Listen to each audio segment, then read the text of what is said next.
Yes, so we want to welcome you to Once Upon a Time Theater's presentation of Not About Nightingales by Tennessee Williams, which is based upon a true story.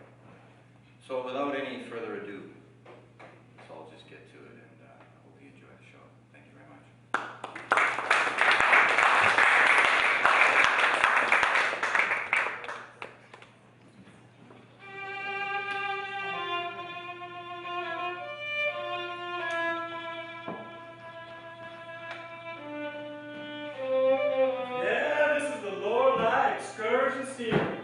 All-day trip around Sandy Point. You get in, return at midnight. Sightseeing, dancing, entertainment with, Lorelei Lou and her Aunt Lorelettes. Do you have your ticket with you? All right, how about you? Do you have your ticket? This is mine. Thank you very much. Okay, that's all. We're shoving off now. Round to the boat dock, folks. Leaving the harbor now. Magnificent view of the city skyline against the early morning sunlight. Still a little misty around the tops of the big towers downtown.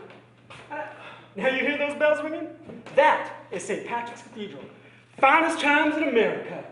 Now it's 8 o'clock sharp. Sun's as bright as a dollar. Swell day. Warm, bright. Makes it feel mighty proud to be alive. Yes, ma'am. Now there it is. You can see it now, folks. It's a little misty still. That's the island. 3,500 men in there, folks.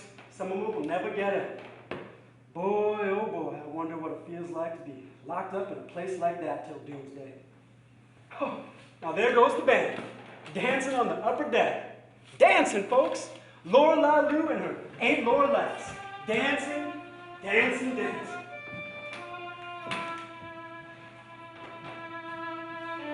Now there it is. You can see it now, folks. That's the island. Now, it's sort of misty tonight.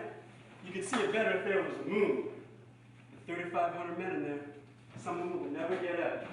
Now, you see those big stone walls? Dynamite proof. Escape proof. There goes the band again, dancing on the upper deck. Lorelei Lou and her 8 Lorelettes.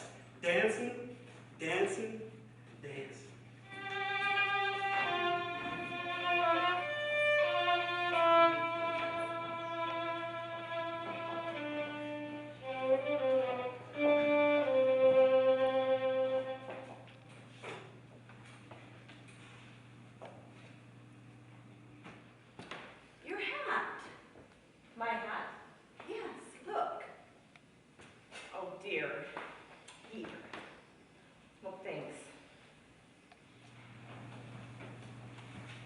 Such a nice hat. Oh, it's quite old. You're nervous. So nervous I can scream. Is it your husband? Who? What you coming to see about? Oh, no. No, I'm coming to see about a job. A job? Here? Yes, here. I heard there's a vacancy. But wouldn't you find it an awfully depressing sort of place to work in? Oh, I don't think so. It's not an ordinary prison. Isn't it? No, it's supposed to be a model institution. A model institution? Yes, they've got experts in psychology and sociology and things like that, you know? Well, the old idea, it used to be punishment of crime, but nowadays it's social rehabilitation. Now just imagine, and how did you come to know? Oh, I read all about it in the Sunday supplement. May I see the warden? He's not back yet. Oh. I've got a son in here. He used to be a sailor. Jack's his name. A sailor? Yes, he was one of Uncle Sam's Navy boys. Until he got in trouble with some kind of villain. Oh, what a shame. Yes, wasn't it? The common slut. Excuse me, if that's what she was. On the spot. What? I've got the most awful palpitations. You're sick? Well, let me get you some water. No, no bother, Toto, and I'll be all right in a jiffy. I've been under such a strain lately with Jack on my mind all the time. You shouldn't worry. My landlady's brother-in-law's a guard here. It was through him that I heard about this vacancy, and he says there's less serious trouble here than any penitentiary in the country. Mr. Whalen, the warden, he's very highly respected. Well, I do hope you're right for Jack's sake. But I haven't had comfort out of his letters lately, especially the last one. It was that one which upset me so. It wasn't at all like those long, marvelous letters that he used to write me when he was at sea. It was scribbled in such a bad hand. Well, it sounded sort of feverish to me. What is Klondike? Klondike, it's part of Alaska. That's what I thought. But in Jack's letter, he said that it was as hot as, well, I won't say it.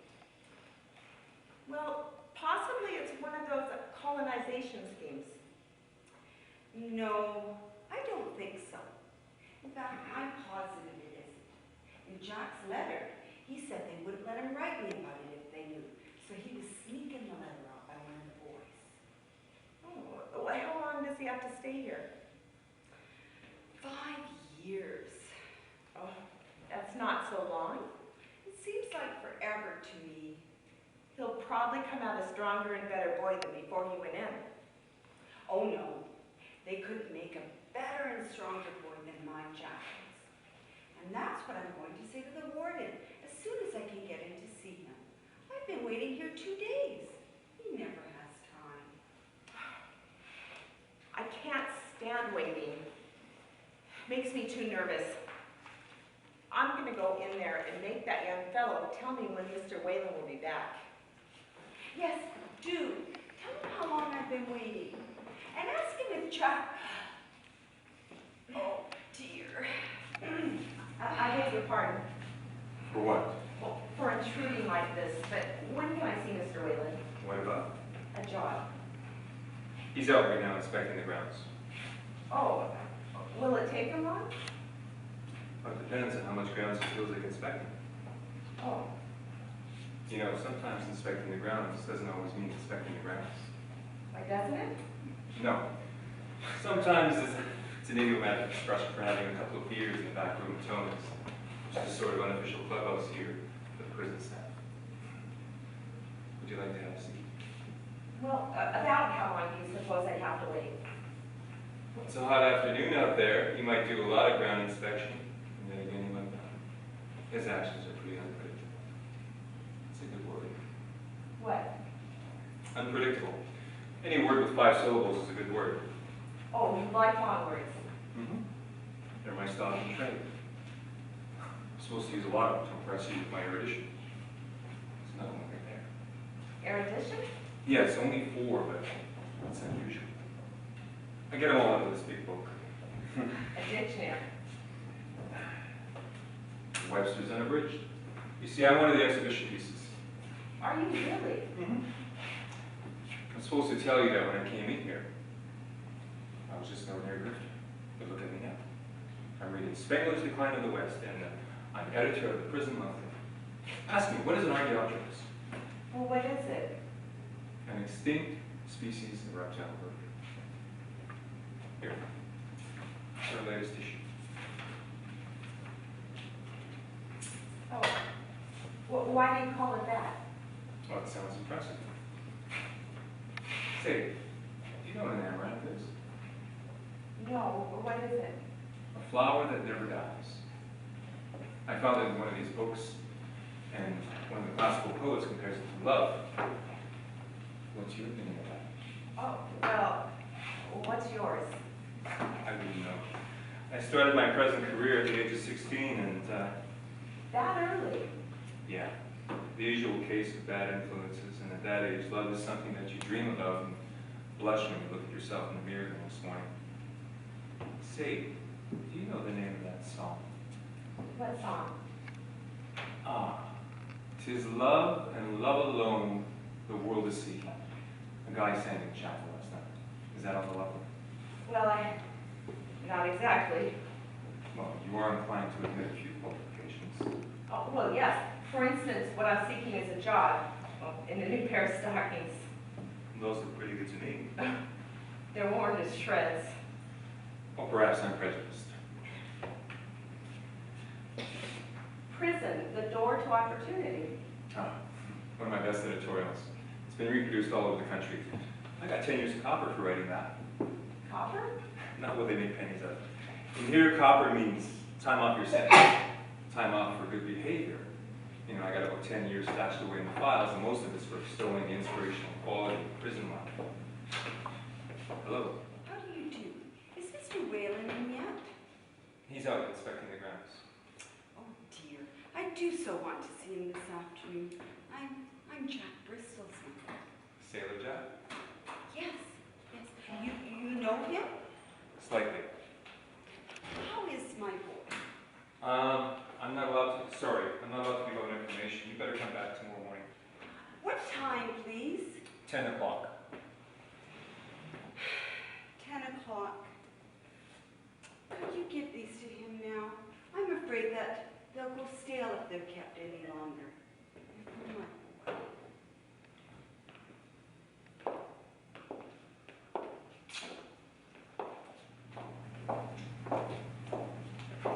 Couldn't you tell her something to relieve her mind? Not about Sailor Jack. Well, why not? He's gone. Mr. Rex. You mean, Cracked up in the head. Sort of an occupational disease and all this. oh, well, they said in the Sunday supplement. I know. They interviewed the warden. You didn't tell the truth? What is it that Plato said about the truth? The truth is funny. I can't remember.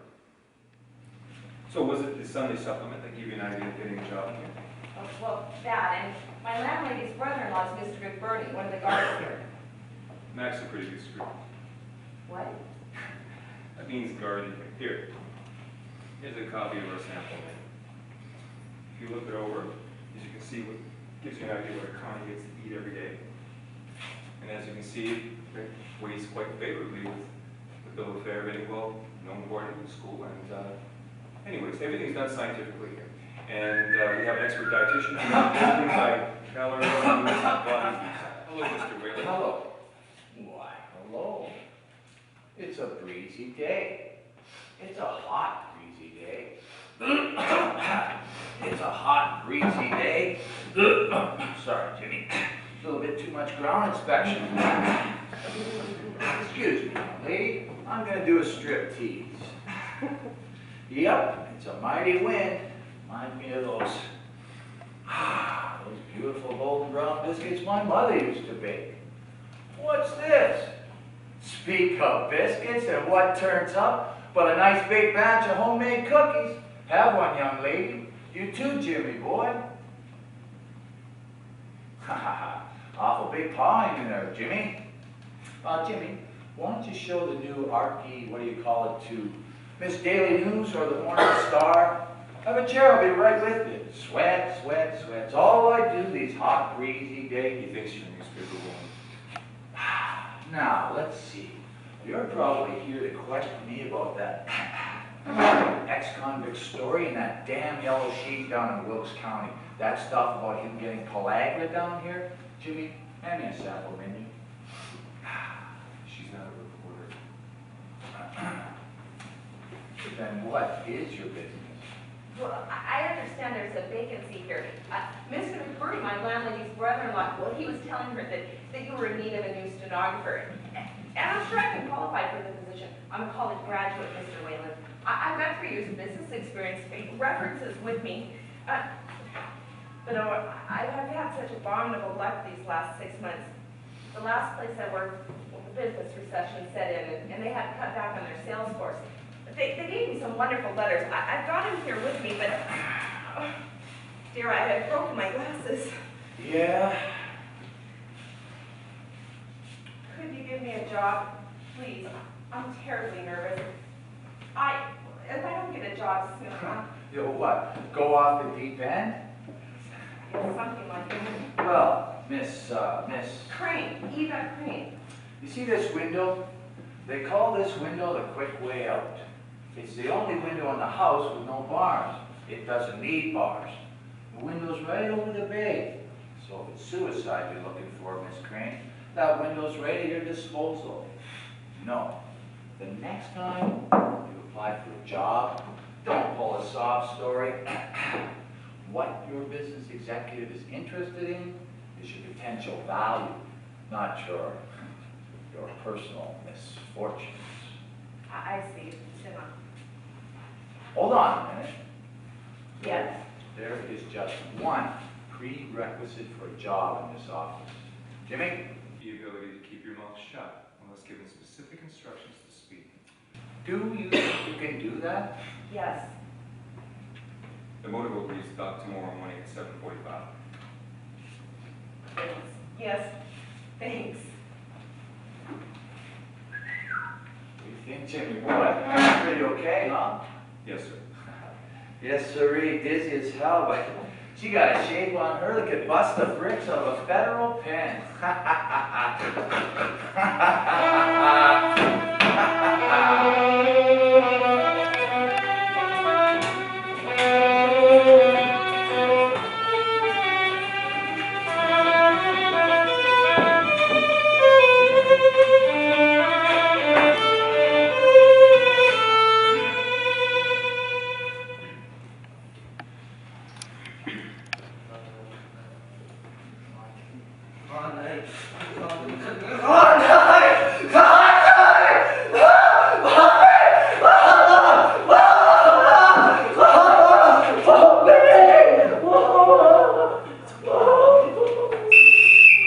Lights off, 1 minute.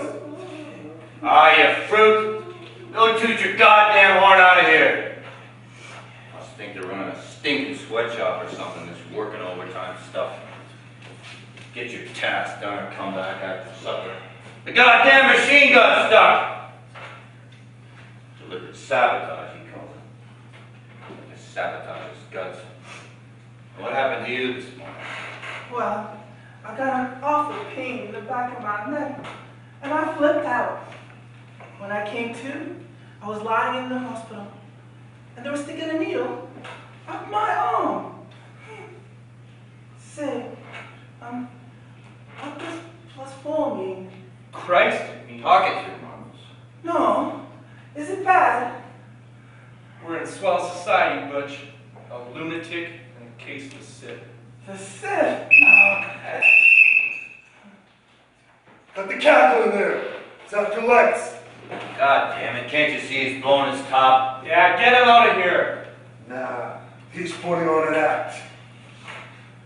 You take another trip to Klondike, sailor. It won't be on a round-trip ticket. Klondike and caught him like this, Schulte. Been raided since you brought him upstairs. You must have cooked the brains out of him down there. Dummy up. The lot of you.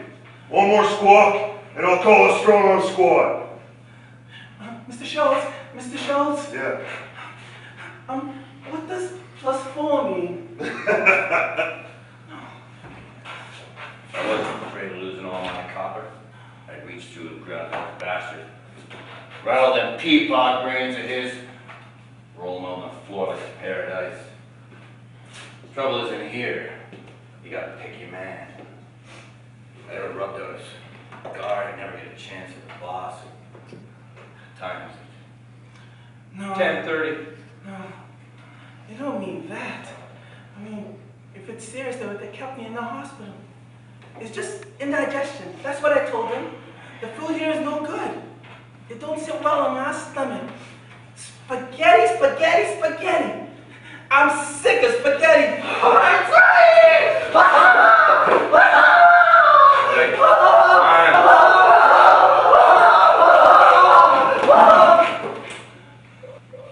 What did you do that for? You want to hang with the strong arm squad on account of him? All right, sailor, let's go.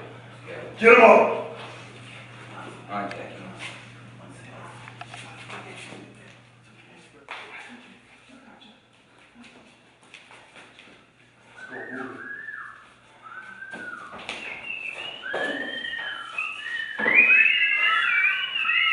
Who's that? That Allison? Yeah, it's the canary. Hey, Canary.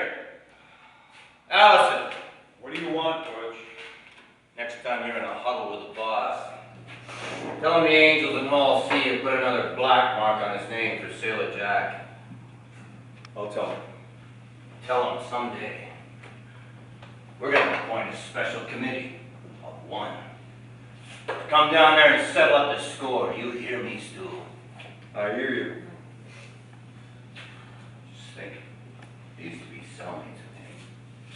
Now I lie awake at night, regret all the time that I had to split his guts. I didn't. Why didn't you? That was before he started working for the boss. And now, on the Angels records. First Whalen, then Schultz, and then the stool. You hear that, stool? Huh? I hear you, Butch. That's good. 'Cause I'm glad you do. I know you're glad. What's he say? He says he knows I'm glad. He ought to know. Wonder he don't go stir bugs too. Though we have nothing to do with him but Ollie. Yeah, well, he'll blow his top sometime. If I don't fucking get to him first.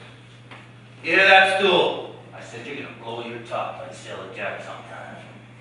Am I ever looking forward to it? What's he say? Nothing. Smoking in there. We ought to tip him off. No. I never ratted on nobody, not even that stool. Hey, Allison. Hey, Jim. What does +4 mean? Who's got +4? I do. What does it mean? Means your physical condition is 4 points above perfect. Oh, these bastards got me all worried for nothing. Foghorns. Just thick as soup outside. Listen. What? Excursion steamer. Which one? The Lorelei. You hear that orchestra? What are they playing? Once in a while. That's an old one. Oh, man. You come up the year I got sent up. I remember dancing to that piece of the Princess Ball when we were bowling. She requested that number every time I took her out on the floor. You know, we danced the other night, they pinched me on the way out. Right at the turnstile. 6 bowls, maybe. 6 of them. That's how many it took. They had the wagon waiting for me right at the curb. Last time it was 4 bowls. Getting less conservative, Butch. Once in a while. Oh, I love to dance to that number one more time. Bowling. Maybe it was her that put the finger on you. No, not bowling. I bet you that girl's still holding the torch for me. Keep your illusions, Butch. They're a comfort to you. But I bet if Goldie was still holding all the torches that she's held, before and after you got put in the stir, she'd throw more light across the water than a 3rd alarm fire. Where's my manicure set? I wonder. Wonder if a guy's still any good at 60. What do you mean? You know, with women. I guess it depends on the guy. Well, I'll still be good. But 20 years, a long time to wait. Has anyone seen my manicure set? You know, there's a window in Boss Whale's office. And when you die, you jump right into the bed. Yeah, the quick way out. Well, I was thinking, it'd be a good way to kill 2 birds with 1 stone. I'd rub him out, jump through that window for the getaway, provided you could swim, of course. Me, I can't swim a goddamn stroke. I wish I'd learned before I come in here. Wouldn't do you any good. Nobody's ever swum it yet. Well, I'd like to try. You know, they say some people swim instinctive. Like a duck. You take a chance on that? No, I'm scared of water. I put it here last night, Butch. Have you seen it? What? My manicure set. Have you seen it? It's gone over the slop bucket. What did you do that for? It stunk up the place. Smelled like rotten banana. What's this here on Sailor Jack's bomb? package of letters from his old lady. Oh, yeah. She said she was coming from Wisconsin to see him in the last one. All my life, I've been persecuted by people because I'm refined. You know, somebody ought to told her how the sailor is. Well, she'll find out. Because I'm sensitive, I've been persecuted all my life. Yeah. She'll find out all right.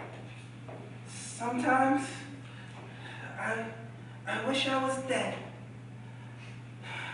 Lord, Lord, Lord. I wish I was dead.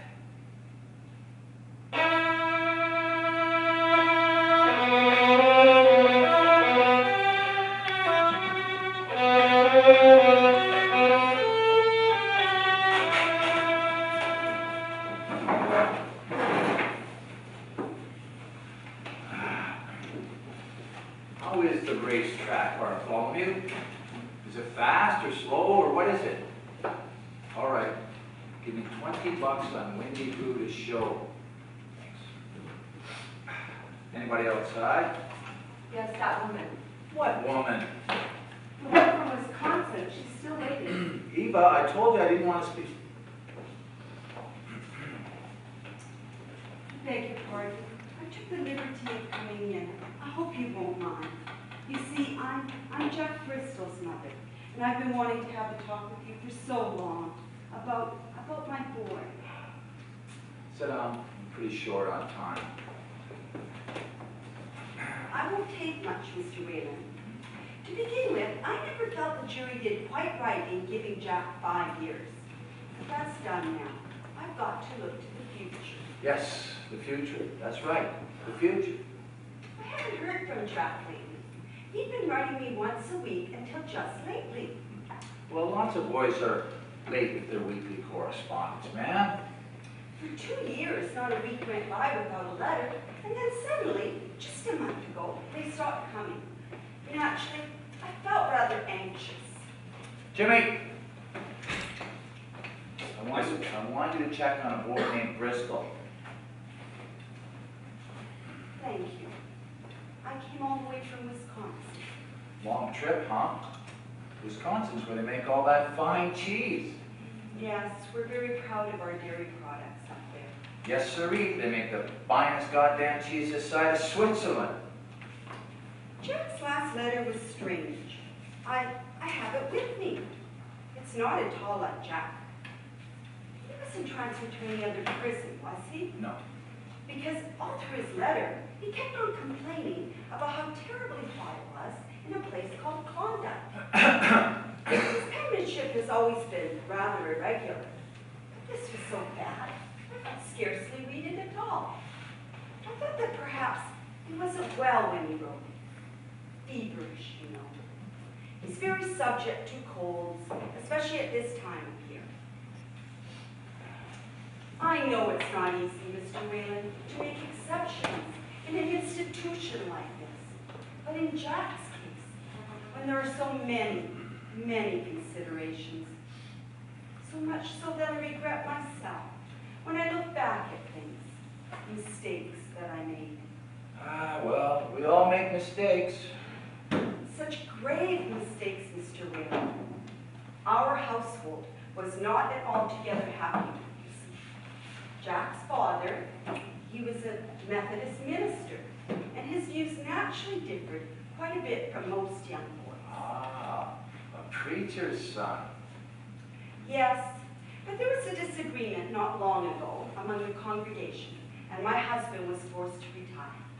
I know, I see. I'm very busy. Jimmy, have you found that card yet? Not yet.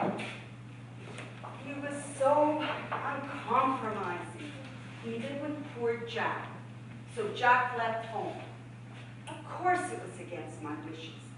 But oh, the long, marvelous letters that he wrote. If you'd only read them, you'd see for yourself what an exceptional boy Jack was.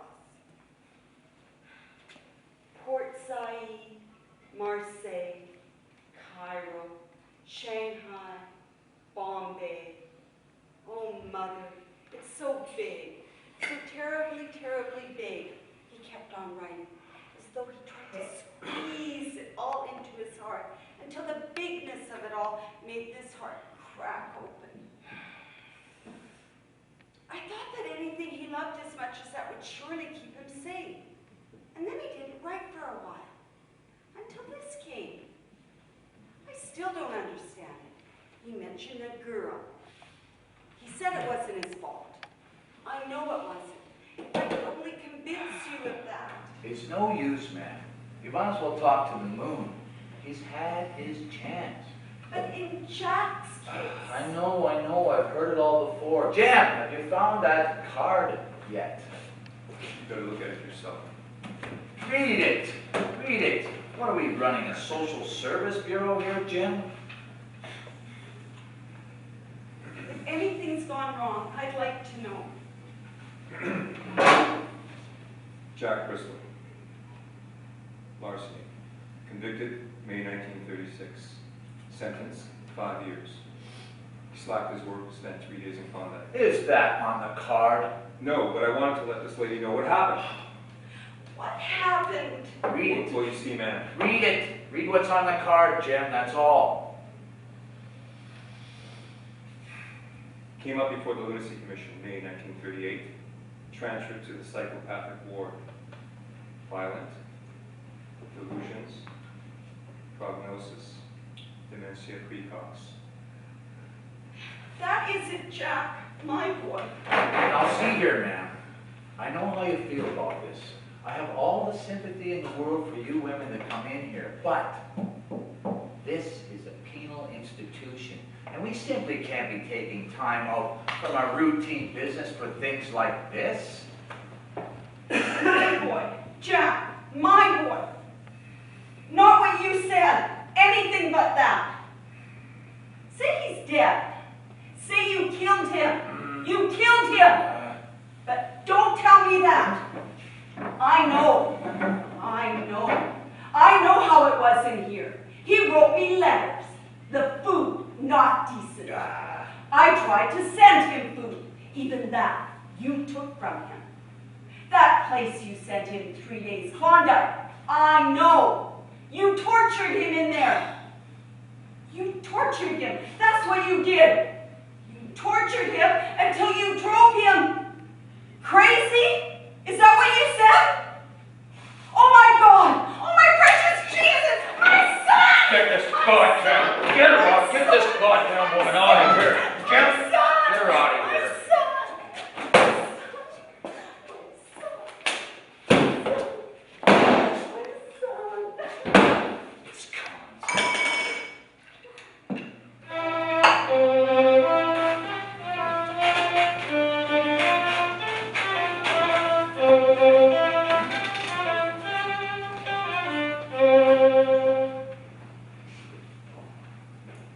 Oh Lord, the protector and preservation of all. Remember this nigga. Remember his wife Susie and his 6 children. Rachel, Rebecca, Solomon, Moses, Ecclesiastes, and Deuteronomy Jackson. And you take care of them while I was in jail. And I get up for the co-wedding ceremony because Susie, she about to have another baby, Lord, and she can't get around gathering no killing wood. And bless my old woman and my daddy and President Roosevelt. In Jesus' name, amen. Hey, Ollie. I guess you better have them reverse the charges on that one, eh? Don't cost nothing. It ain't worth nothing. The Lord remember who remember him.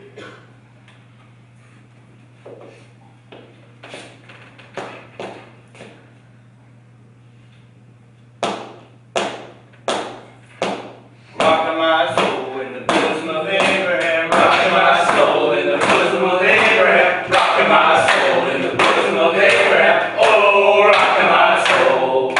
Rockin' my soul in the bosom of Abraham. Rockin' my soul in the bosom of Abraham. Rockin' my soul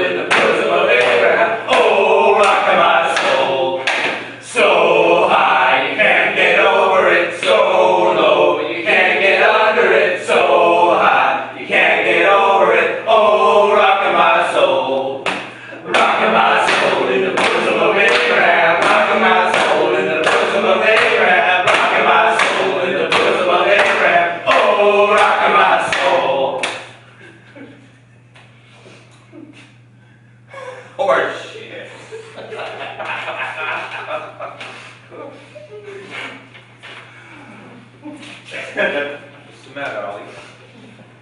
He says there ain't no God. How's he know? Well, that's what I said.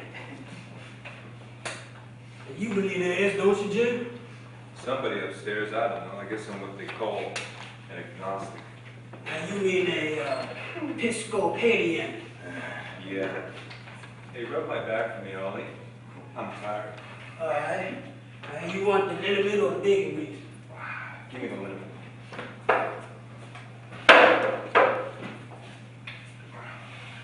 Haven't you started seeing them yet there, Canary? Them little blue devils. They're the first symptom. Feels good. Makes the air feel cool. They crawl in through your bars at night. And they sit on the end of your bunk. And they make faces at you. Rub harder on that shoulder. You better start sleeping with one eye open there, Canary. Can you do that? Can't say that I tried it, Butch. Well, you better. That's good. Well, you better. Because if they catch you off guard, Canary, they'll climb down your throat. And they'll tie knots in your gizzard. That's good. That's well. Now, how did you get them purple scars here, Jim? Doc. Now, who Dr. Jones? Ah, Dr. Jones. The fellow that gave the Canary his singing lessons. You remember when I found out you'd grown feathers. That's enough. Thanks. It's a lucky thing for you that I was interrupted. You'd be reading books with your fingers instead of your eyes. It's listed on the record as unfinished business. We took care of it some future date. I figure every dog has his day, and mine's coming pretty soon now. Don't pay him no mind, Jim.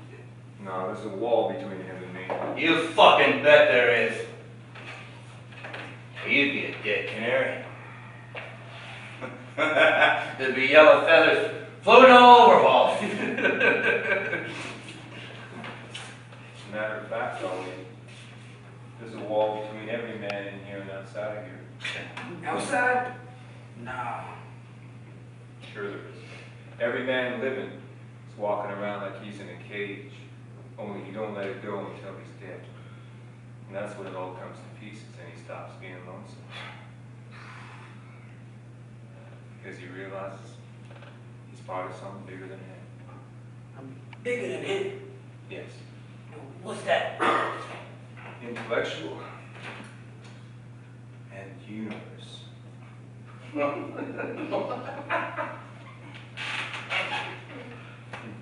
You know, sometimes I think a man don't have to wait until he's dead to get himself outside of his cage. And you mean he should bump himself up? No. He can make it a great big wall to keep him in from the world, or make it a great big door to shut him out. You know what? Intellectual emancipation. What's that? A couple of words I came across in a book. They sound like big words. They are big words. So big that the world hangs on. They can tell us what to read, what to say, what to do, but they can't tell us what to think. And as long as a man can think, well, he ain't exactly locked up anywhere, is he? He can think himself outside of all their walls and all their boundaries and make the world his place to live in. It's a swell feeling, all of you done that. It's like being alone on top of a mountain at night with nothing around you but stars. Only you know that you're not alone. Because you know that you're part of everything living, and everything living is part of you. And that's when you get an idea of what God is. Not some Mr. Santa Claus dropping answers to prayers down chimneys. No? No. But big and terrible as night is, and yet as soft as a woman. You see what I mean? Oh, yeah. Well, I see what you mean. I see what you mean. It's kind of a balmy feeling. You guys don't get what I'm talking about. No, but I do. See, thinking is like praying. Except with praying, feel like you got somebody else on the other end of the line. Yeah. Be quiet, y'all. I'm sick. I need my sleep. Jeez. Where's that light from? It's another boatload of goddamn jitterbugs. They're throwing the glimpse on us. What do you think this is, the zoo or something? Go to hell, you lousy bastards. You're worthless, no good, son. After lights in there. Someday it's gonna be permanently afterlights for that old screw. Elliot, Jordan. Yeah. And stinking meatballs. My God, I'm gonna quit eating if they don't start putting in more digestible food. Please. Quit eating, huh? Oh, You know, I Christ. think you might just have something there, Joe. You ever hear of a hunger strike? Huh? Sometimes it works. Gets in the papers. Starts investigations. They get better food. We get Klondike. Yeah, well, Klondike won't hold 3,500 men. No. But I'll see you would go first on account of our reputation. Yeah, well, we'll beat Klondike. You talk too big sometimes. You ever been in Klondike? Yeah, once. What's it like? It's a little suburb of hell. That's what I thought.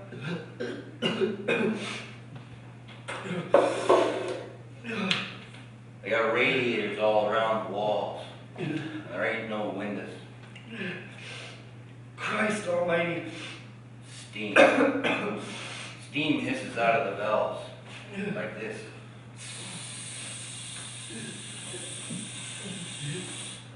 Till it gets so thick you can't see nothing.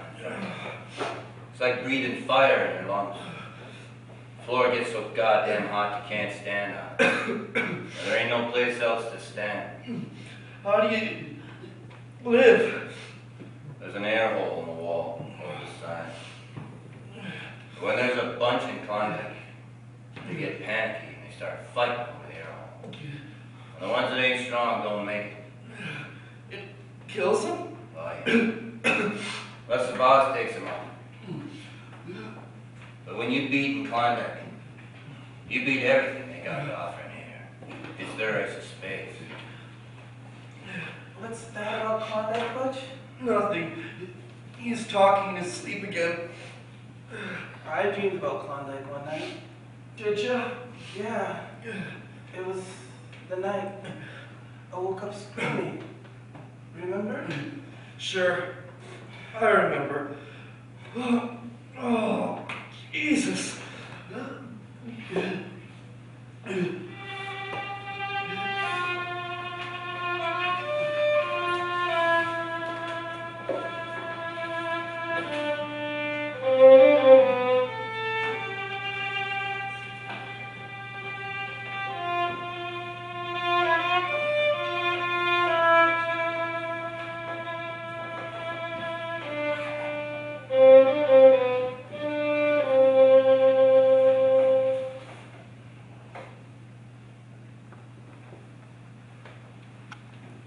Good morning.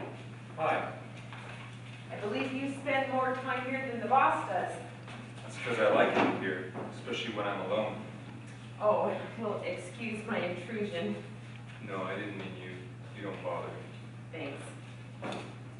As a matter of fact, it's a rare and enviable privilege for a Connie to get this close to a member of the opposite sex. Really? Really, truly. Sometimes I have to blink my eyes a few times just to make sure you're not one of those visual, auditory hallucinations that some fellows develop in stir. Well, wasn't there a girl working here before me? There was, but she was sort of a cop. Oh. Wayland's wife's second cousin. But he's a remarkable man. He is or she is? They both were.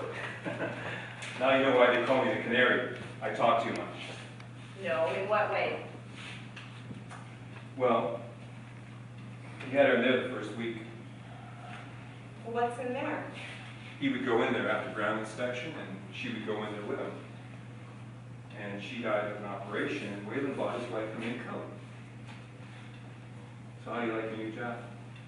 Well, not so well now. There's some features in the Sunday supplement that you won't read about. Yes, I didn't sleep last night.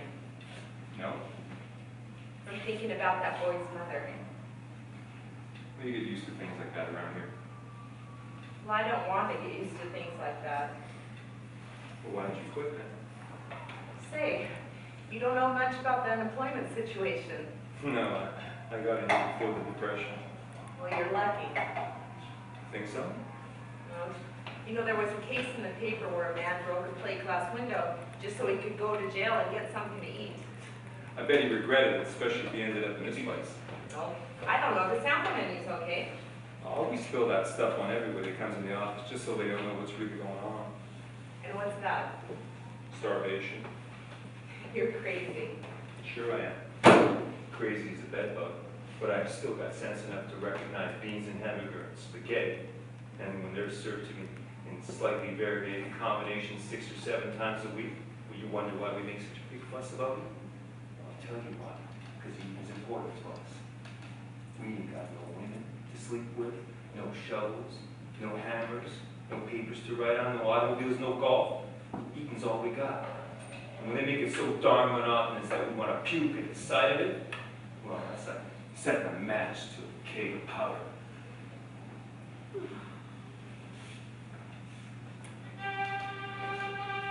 Listen, I hear you're at band music. Yeah, they're just practicing for the commissioner's banquet. Well, it sounds very cheerful. Well, if you believed in band music, you believed that the millennium was going to rise at 6 a.m. tomorrow. Well, why not? Maybe it will. Brass band can tell me anything, Jim. I'll tell you this. Yes, it could even tell me that, but not in the warden's office.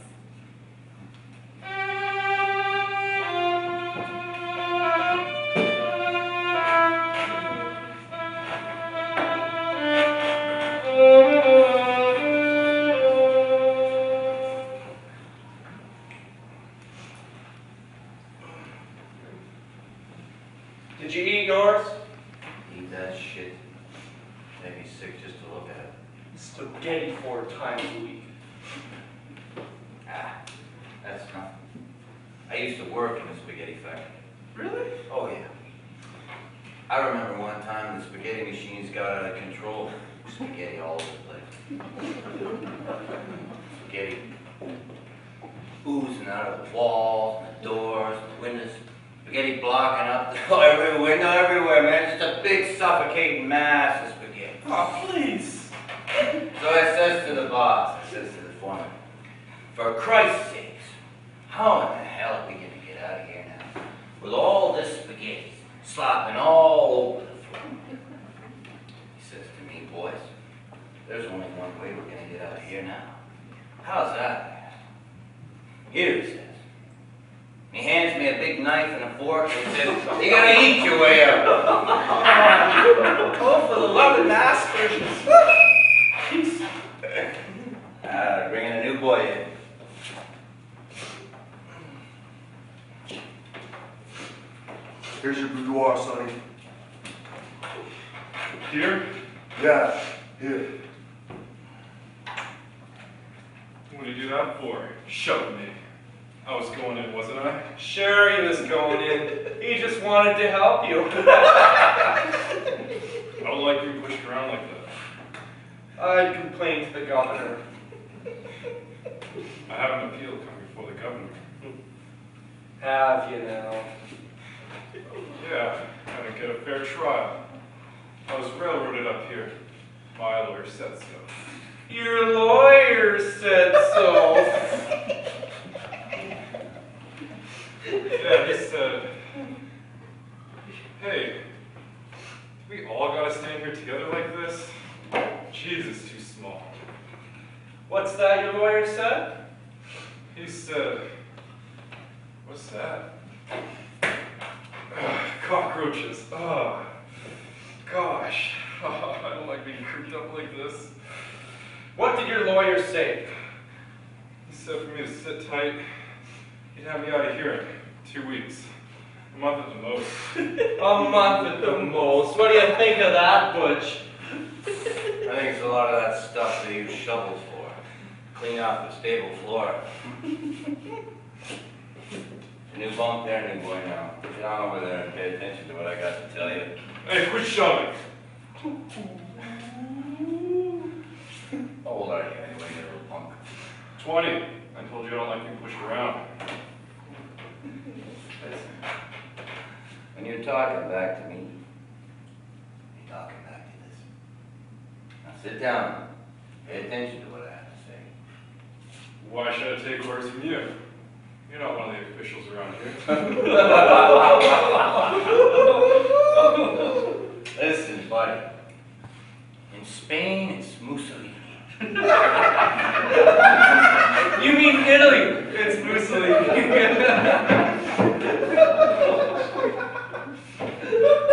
I mean, we're fucking lost. And in Germany, it's that little monkey with a trick mustache. But in here, in this place, it's Butch O'Fallon. And Butch O'Fallon is me. So now that we've been properly introduced, I'd like to repeat my polite invitation for you to remove your butt from my chair and sit down. What's your name, boy? Jeremy Trout.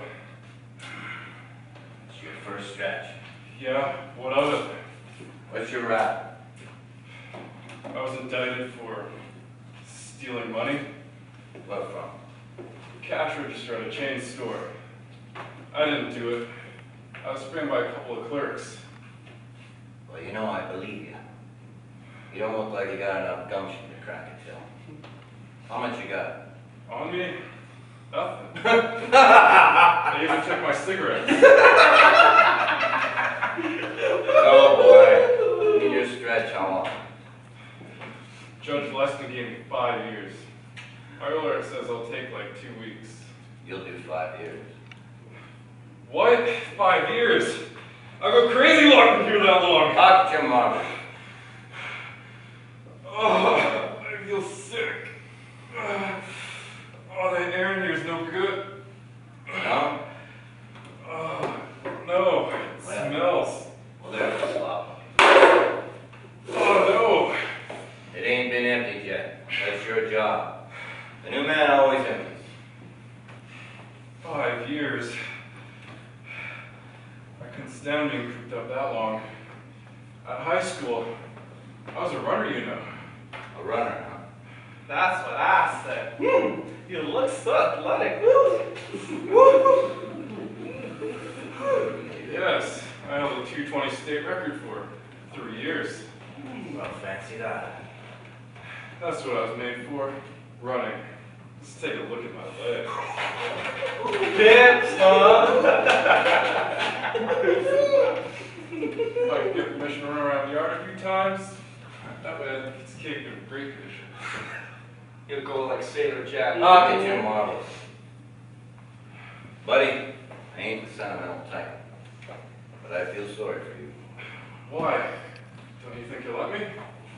No, Why not? because you're a con. But a con's a human being, right? He's gotta be treated like one. A con ain't a human being, boy. Con is a con. He's stuck in here. The world's forgot him. As far as the world is concerned, he don't exist anymore. What happens to him in here, them people outside, they don't know. And they don't care. See, he's been entrusted into the care of the state. The state, yeah. The state hands him over to a guy called the warden. And a bunch of other guys called guards. And who are they? Men who like to boss other men. Maybe they could have been truck drivers or street cleaners. Hell, even circus clowns. But they didn't want to be none of that. Why? Because they got a natural instinct for swinging a shillelagh. They like the crackheads. They like to make sausage out of human flesh. So they get to be guards. Sounds a lot like gods, doesn't it? Well, it ain't so much of a coincidence either. 'Cause the only difference between guards and gods is a Guards with an R in it. And that R stands for rap. That's what a guard is according to my definition. Great big fucking rat. Who thinks he's God? You better not forget that. Because, sunshine, you ain't in high school anymore. And you ain't at your chains. You sure as hell aren't at the Olympics. That's part one of your education. Part two is to stay away from stool pigeons. Hey, canary! He ain't in yet. But we got ourselves a little songbird in the next cage who sings real sweetly for the boss sometimes. So don't be buddies with him. Give him a cigarette, Joe. Yeah. Mr. Olympics. Keep it covered. How's your stomach now? Some better. Good. You just might quit eating. Quit eating? Yep, I've been thinking a lot about what we talked about last night, Joe. Just about soul on it. I'm still on the fence about that. Well, there ain't no fucking fence to be sitting on, Joe. Because when I say hunger strike in here, there's gonna be a hunger strike. Hunger strike? What's that? Look at your mouth. Canary's coming to roost.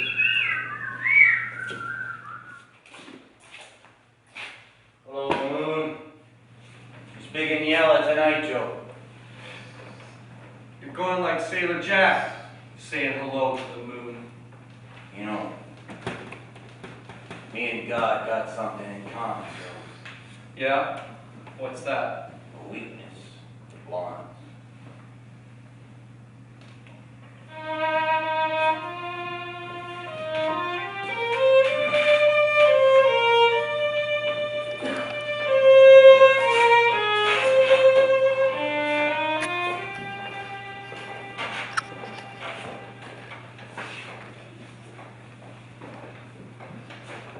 Butch. Hello, Butch. Goldie? Yes, it's me. How did you get in here? Walls ain't big enough to keep us apart. Always, Butch. You mean you walked right through? They couldn't stop you. That's right, honey. It's marvelous. It's marvelous. Sure. I never was an ordinary girl. There's always something unusual about me. You noticed that. How light I was on my feet and always laughing. A girl that danced like me all night until I wrapped up the fills and covered the drums. That never got tired. I'd always wanted one more of what I was offered. Something kind of special. You know that, Butch. Yeah, I know that, Goldie. I always had that special feeling about you, kid. Honey, I used to try and find the words to tell you what you did to me nights. When you opened your mouth against mine and gave me your love. Room 23, that was yours. 6 flights up the narrow staircase with brass tacks on an old red carpet. Bulbs at the end of the hall. Fire escape. We used to sit out there summer nights. Drink ice beer till all we could do was giggle and then go to bed. Day used to come up so slow and easy. The long white blinds. Maybe a little wind making the curtains stir. The milk wagons rattling along. Out in the East River, foghorns blew. I never slept. I lay and watched you sleep. Your face was like that of a little girl then. A girl no man ever touched. I never told you about the times that I watched you sleeping. Or how I felt about you then. Because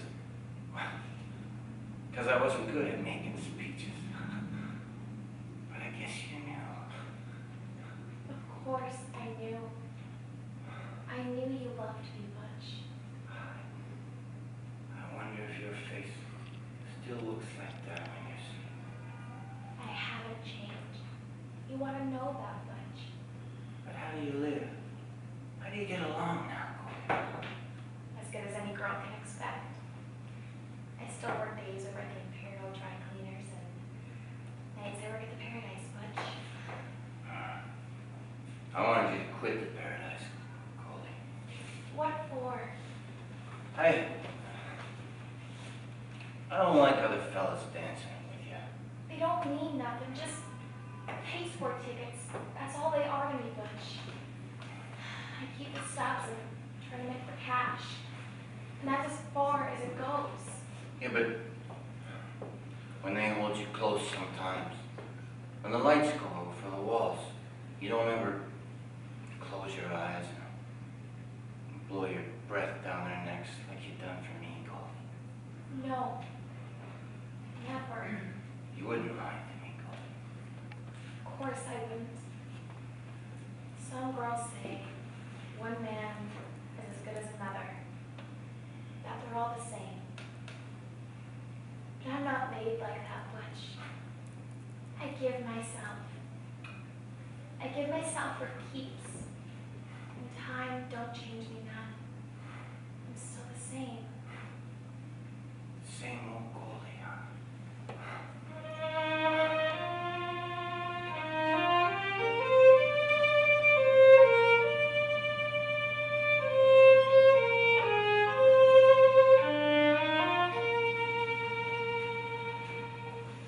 Once in a while, will you try to give one little thought to me? Though someone else may near your heart. Once in a while, will you dream of the moments I shared with you? Moments before we two drifted apart.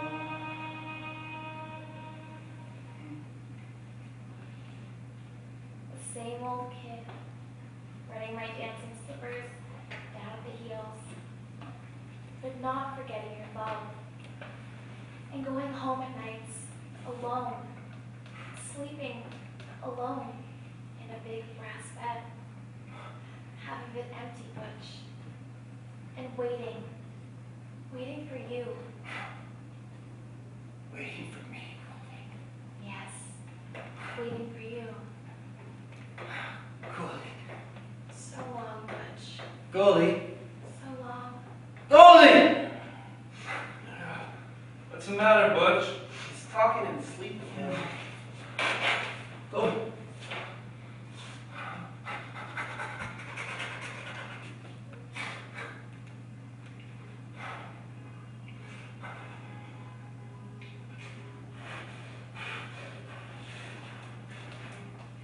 God damn you!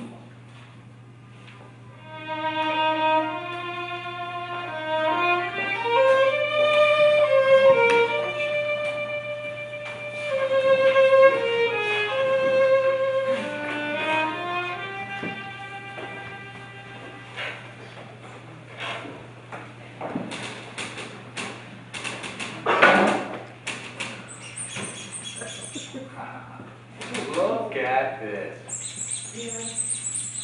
It's a rubber ducky for the baby. I didn't know you had one. You bet your life I got one. Cutest little baby doll you ever set eyes on. Boy or a girl? Why, girl. I wouldn't have nothing else. Will she ever be tickled pink when she sees this? Wait, Eva, I'm going to get her on the line just now. Do you want to hear this or not?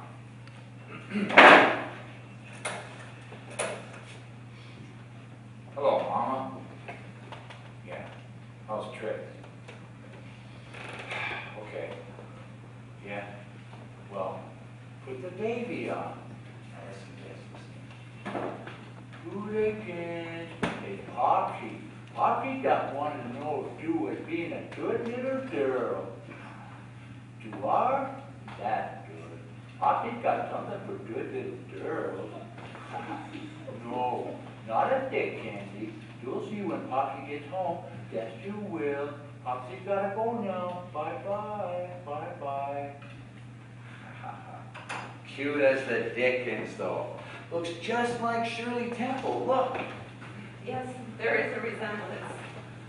Come on in, Jimmy boy. What's new? Nothing, you. Same old complaints about food, only they're getting louder all the time, boss. What do you mean? Well, what do they want? Caviar? Cream puffs? Do they want us to have printed menus so they can order a la carte? Eva, could you put those Those meatballs were harder on the nose than they were on the stomach, or should I say harder on the stomach? I think they got mixed up at the market somehow. They got sent up here and sent down to the zoo where they belong. Huh. What are you talking about? They weren't no good? Look here, Jimmy boy. You're talking a bit too uppity. Showing off for Miss Crane, I guess that's it. Huh? You know, if I didn't give you my honest opinion, what good would I be? Yeah. Good boy. Good boy. I like it, Jim. You know why? You got a face that looks like it was cut out of rock. Turn sideways, Jimmy.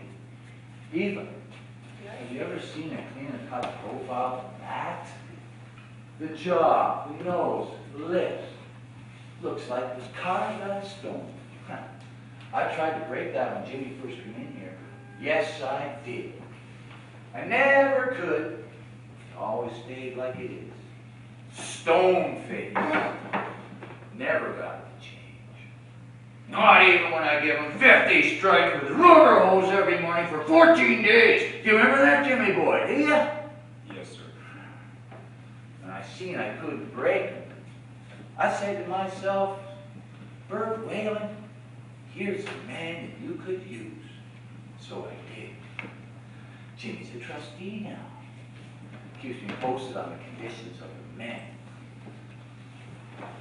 Canary Jim! That's what the other cons call you. Ain't that so, Jimmy boy, huh? Huh? Yes, sir. Yeah. Jimmy's on my side, all right. I couldn't beat him. So I made him useful. Take your shirt off, Jim. Show Evie your back.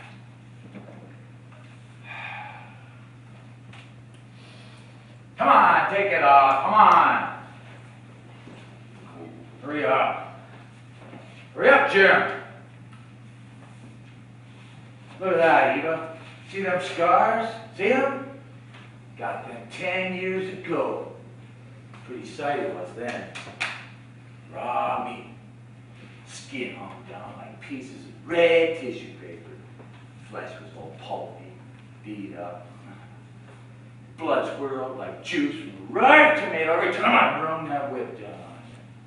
Had enough, Jimmy boy? Are you ready to go back to that embossing machine? No, sir. Not till it's finished. He'd have fined me like that for 14 days. I seen I either have to kill him or admit that he had me licked. So I says to him, you win, Jim. You don't go back to no embossing machine. No, sirree. You come and work for me every morning in this office because you're a man that's made out of the stuff I like. Stone face, huh, Jimmy boy? Stone face, yeah. Yes, sir. Thunderations, what's wrong? Let go of that woman. She's fainted. Let go of her. Get your shirt back on, Jim. Tell those fucks in Hall C that I've had enough of their complaints, okay? Yes, sir. Well, young lady? I'm It's all right, Jim. Get your shirt back on. Yes, sir. Listen, I want you, a little talk with Bishop Fallon tonight. You tell him that I am tired of complaints in Hall C. If he wants trouble, I'm the baby that can dish it out. Go on, get on out. Get out of here. Well, young lady, I'm sorry. I didn't mean to make it that strong, you know? Jimmy's a good boy, all right, but it doesn't hurt to remind him of his good old friend, Dr. Jones. You think I'm brutal, don't you? You've got to realize the position I'm in. I've got 3,500 men in here. Men that would knife their own mothers for the price of a beer. sometimes takes a mighty firm hand. Yeah, sirree. She's gonna get a kick out of this.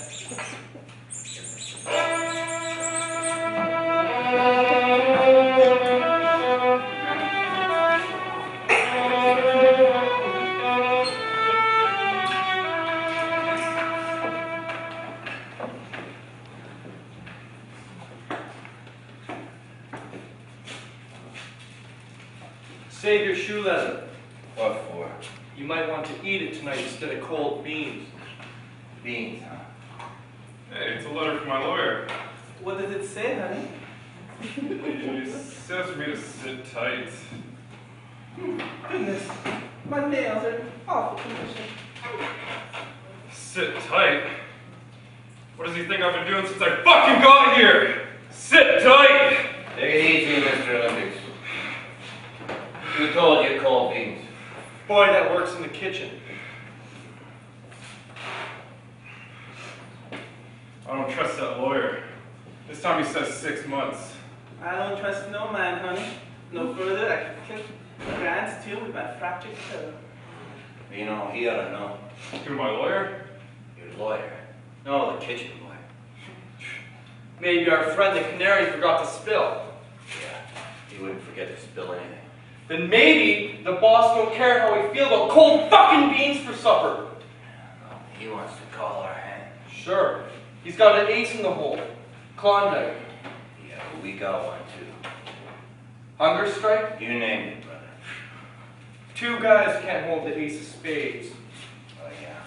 The one time I sat in the game where that was a situation. How did you solve it? You better quit flashing that thing. Everybody knows I got tough whiskers.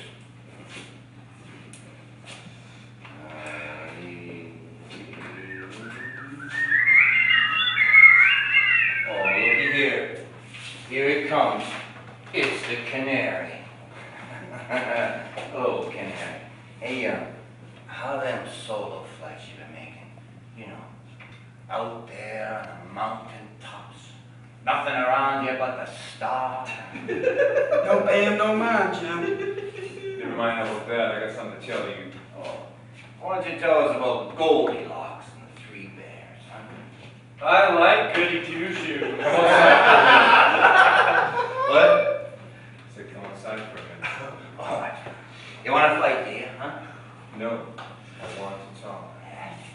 You always want to talk. But that's trouble, isn't it? You got something to spill, why don't you bring it on in here? I remember the last time I got to cage with you, Butch. I'm glad I made such a good impression. You coming up? No. Are you coming in? Yeah, as soon as they dust the wings. I wouldn't do that, honey.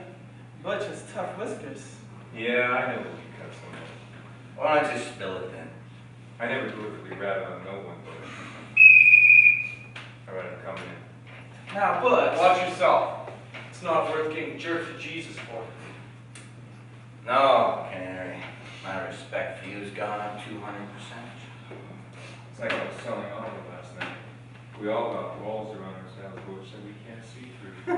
That's why we make so much mistakes about each other. Have a smoke. No. You just say what you gotta say, and then take a double potter. I don't want to lose control. All right, I know what you got in mind. What? Hunger strike. And what of it? I wouldn't recommend it, Butch. Oh, yeah. Did Whalen tell you to say that, did he? No, this is on the level, Butch. Yeah. About as level as the Adirondack. I'll admit, I made myself useful to him. But I still haven't forgotten those couple of weeks that we spent in the hole together. And every day, those mornings he paid to inquire about our health. He was even more solicitous about mine than yours.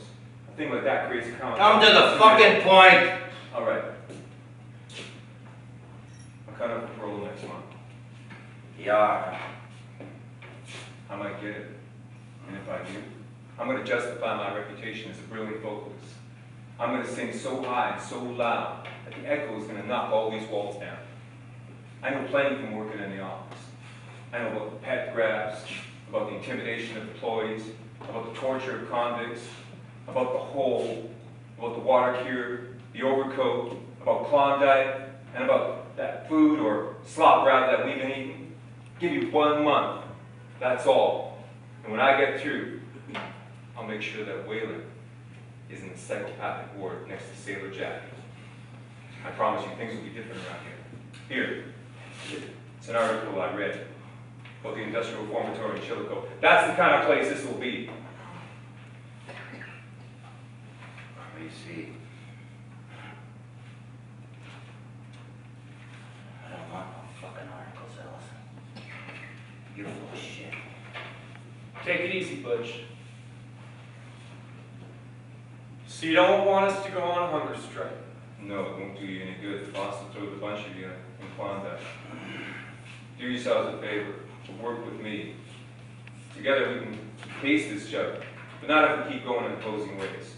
Give me your hand on it, Butch. Fuck you. So did I say. What do you say, Joe Swifty? They say what I say. No. Get out of here. Before I lose my last ounce of restriction. Okay.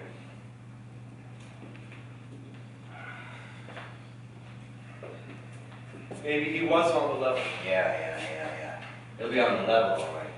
When he's laid out straight in the ground. Get up. Come on.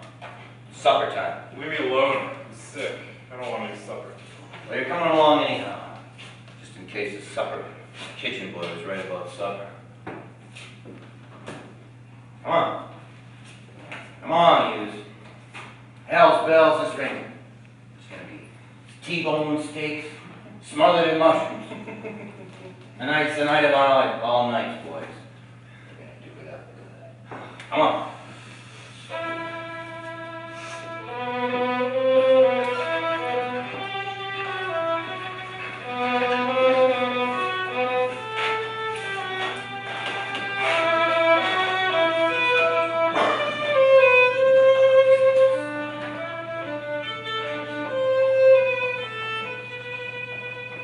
All right, take places at tables.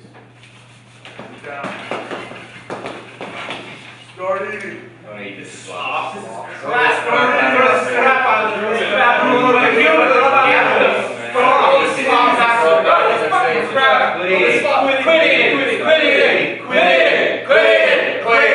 Devil came to meet us and he rang on a bell.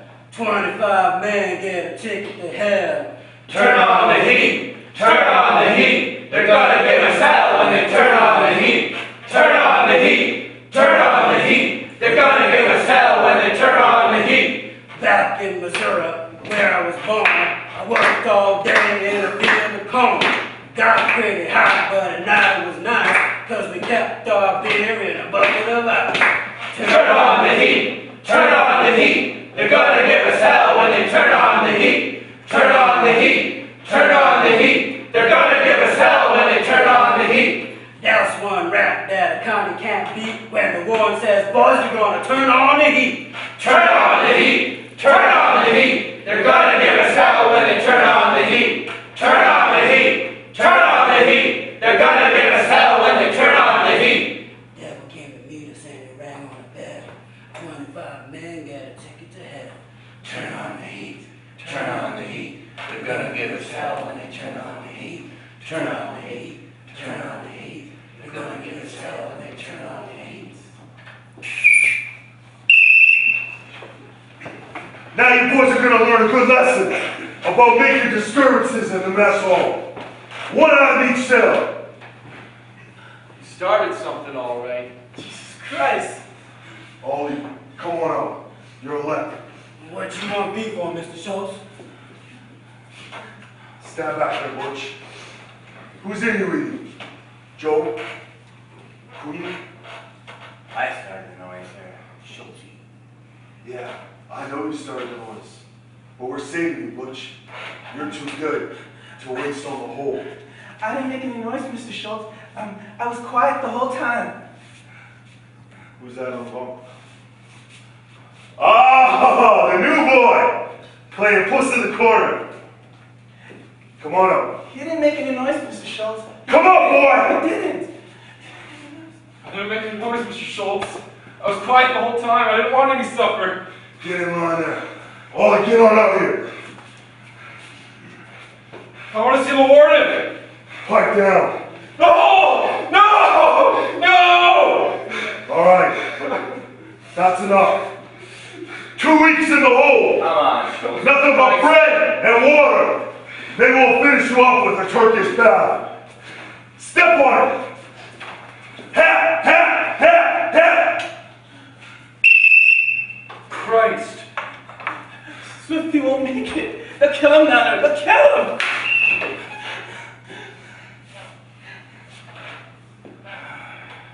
What's the use of worrying? It never was worthwhile, so pack up your troubles in your old kit bag and smile, smile, smile.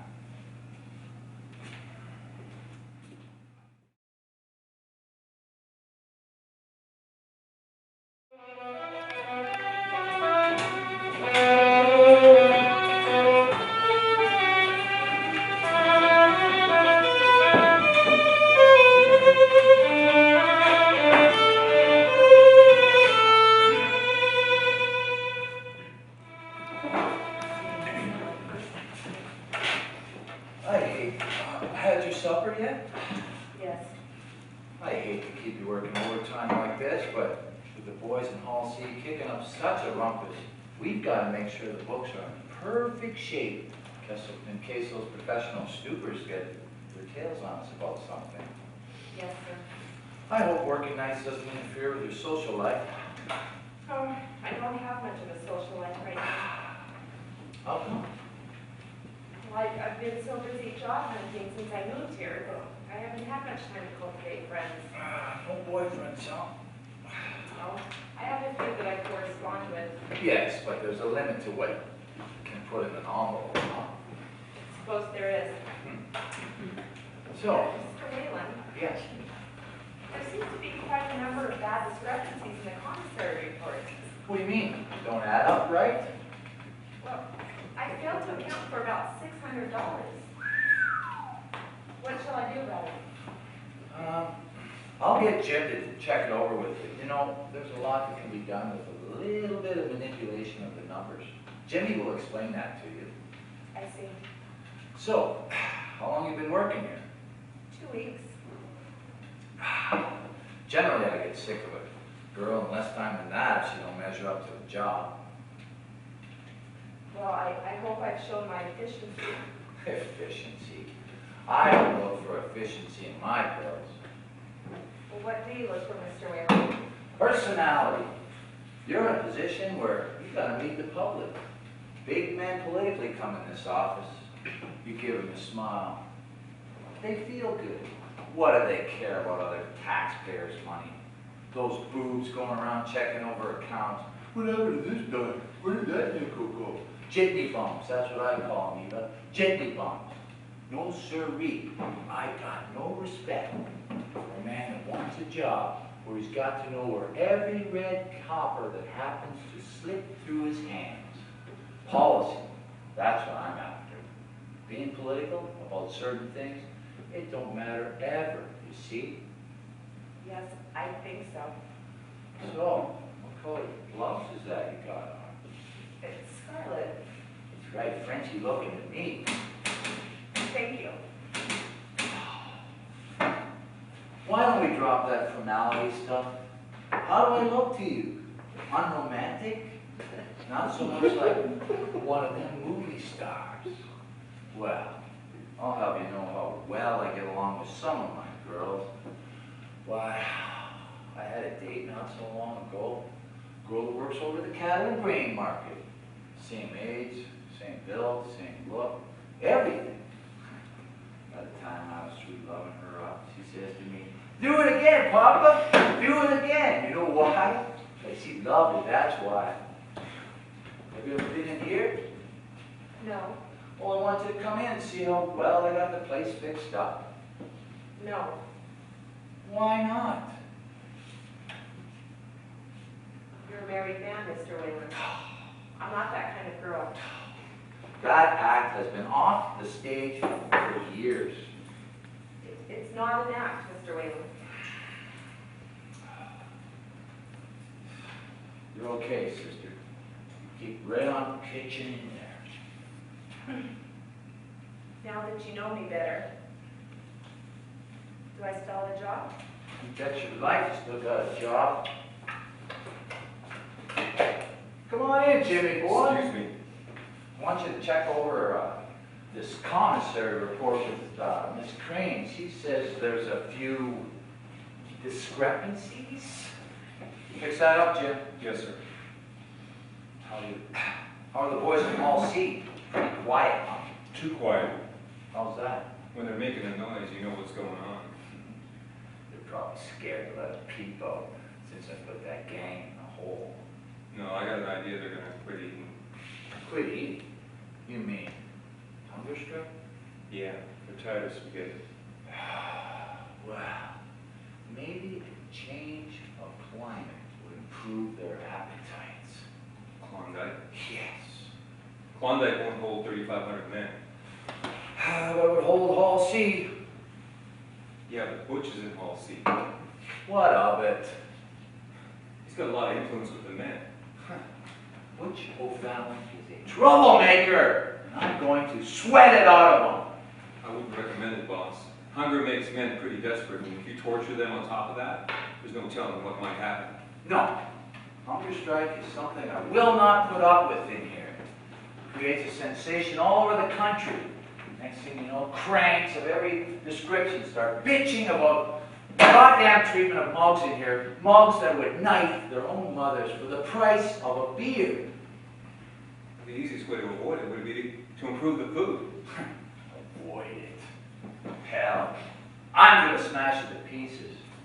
Wait till they see that gang we got in the hole. If that doesn't make a sufficient impression, I'll give them heat. The man's a lunatic. Ask him who he is, and I bet he'd say Benito Mussolini. You were right about him. I suspected it last week when you made me show me those scars on your back. But just now, he convinced me of it. What happened? He wanted me to go in that room with him. You didn't. No. I was sure he'd fire me, but he only laughed and he squeezed my arm. Look, What? there's a blue mark where he pinched me. I bet when he was a boy, he took a lot of pleasure in drowning kittens and pulling their wings out of butterflies. Were you scared? Terribly. But at the same time, it's something else. Attracted. Yes, in a way. I knew if he touched me, I wouldn't be able to move. In the pulse, they call that fascinated horror. Yes, sir. Horrible fascination. So you're convinced this is no place for a lady then? Well, I'm not going to quit, not yet. No. If you wait for a third alarm, it might be too late. Well, I'm going to stay. You know, I've got a favorite nightmare, Jim. About finding myself alone in a big empty house and knowing that there's something or somebody's hidden behind a door waiting to jump out and grab me. But instead of running out of the house, I always go searching through it, opening all the closed doors one by one. Even when I get to the last one, I open that one too, Jim. I don't stop. And what do you find? Well, I don't know. I always wake up just then. So you're going to try the same thing here? Something like that. I guarantee you won't be disappointed. Give me that sheet over there. No, the other one. Let's start over. Okay. Give me 10 pounds of sodium chloride. No, make that 16 pounds of sodium chloride. 16 pounds of sodium chloride. 16 pounds of sodium chloride. You just gave me that. 21 bushels up. Jim, Yeah. why don't you ever open that door you're hiding behind? What makes you think I'm hiding behind anything? Your eyes? The way your hands shake sometimes? Oh, that. It'd help to let go. I mean with the right person. And who might that right person be? Me? How do I know that? because I tell you. Lots of people tell lots of things, and most of the time they're just all lies. I'm not lying. I want you to trust me. Okay. So tell me then, what is it? What? Why do your hands shake like this sometimes? I thought I'd give you a clear demonstration once. When? That morning, we heard the band music together. You mean it's repression? That's it. Something that's locked up so tight and just keeps getting more and more. Lots of fellows have fingers that shake like this in the wind. It's power. Outside it runs dynamos, lights up big cities. But out there, it's power all gone to waste. And here, it just keeps feeding on itself and does nothing. Until it's like someone sets a match to it like a keg of powder, and then you've got an explosion. Explosions are such a waste of power. Yeah, but what's the alternative? Are you writing? Editorials for the Archaeopteryx? No. You've got next month to think of. Next month is still in the lap of the gods, which is still a complimentary form of referring to the Board of Paroles and Pardons.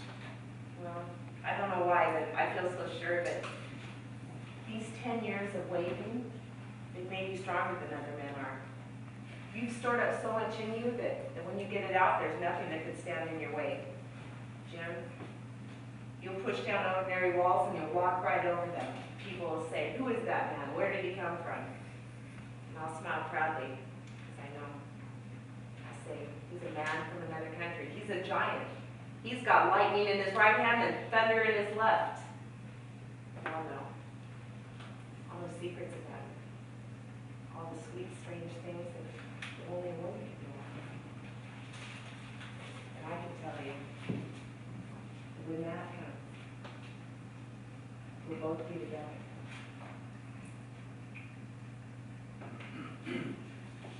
So how many pounds of sodium chloride was that? 16 pounds of sodium chloride. How are you coming along with that report, Jim? We didn't get much done. We got busy talking. About what? Fireworks. Fireworks. Very appropriate. Schultz is bringing that gang we got in the hole up for inspection. You stand in the corner and look sharp, Jimmy. Eva, would you like to stay here or come in the other room? I'll stay. All right, march 'em in.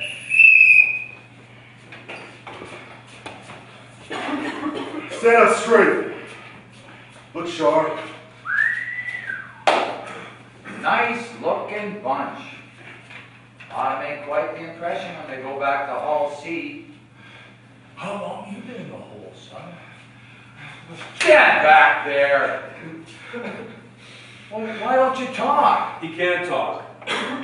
Is he dumb? No, he's sick. He's been in a straitjacket for 5 days.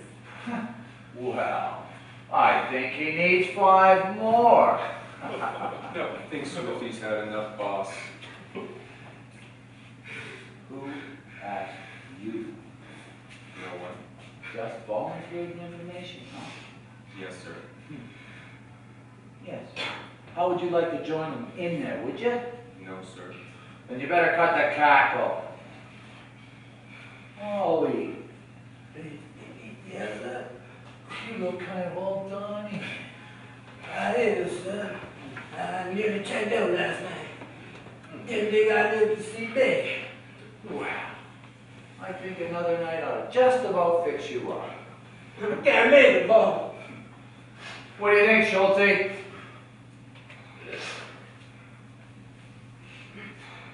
Yeah, I think another night will do this boy a world of good, Mr. Whalen. Oh, please go, boss. 2 nights. 2 nights. Just walking. 2 nights, Schulte. No, please. Get him out of here. Get out of here. Please, I'm not. Get out of here. Get out of here. Please, Get God. over against the No, wall. have mercy. Jesus. Please, have mercy, boss. No, have mercy. Jesus. Please, Jesus. Have mercy. Have you ever heard such a squawk? You ain't gonna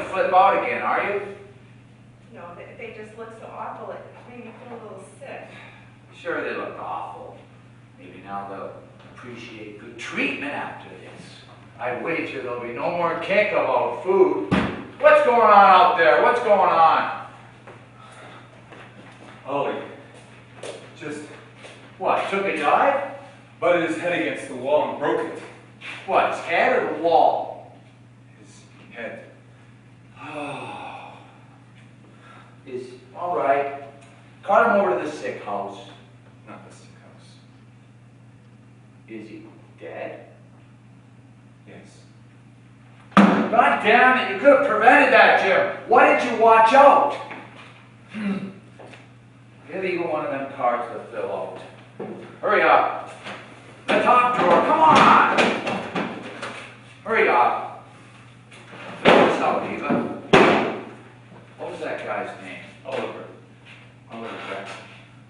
Special friend of yours? Alderman liked Oliver pretty good. What?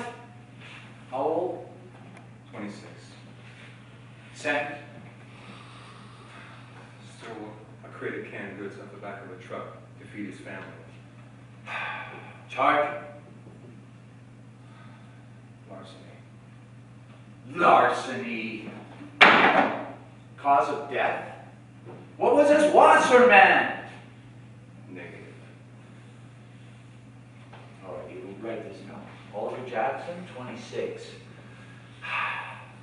Severe ulcers?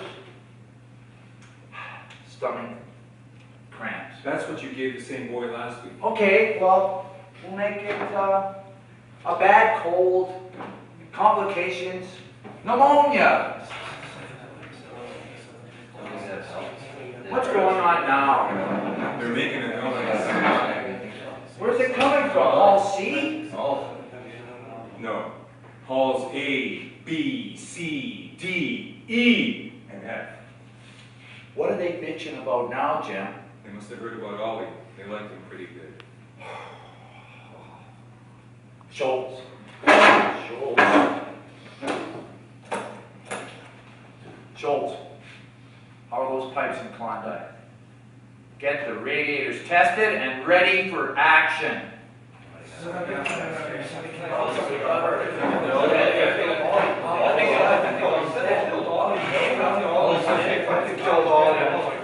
Ollie's dead. They killed Ollie. What are we gonna do about it? Quit eating. Quit eating.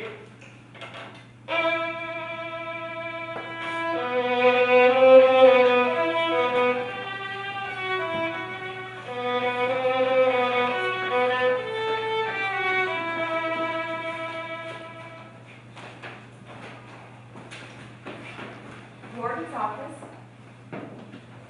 No, Mr. Wayland has not seen any reporters. No, there is no serious trouble.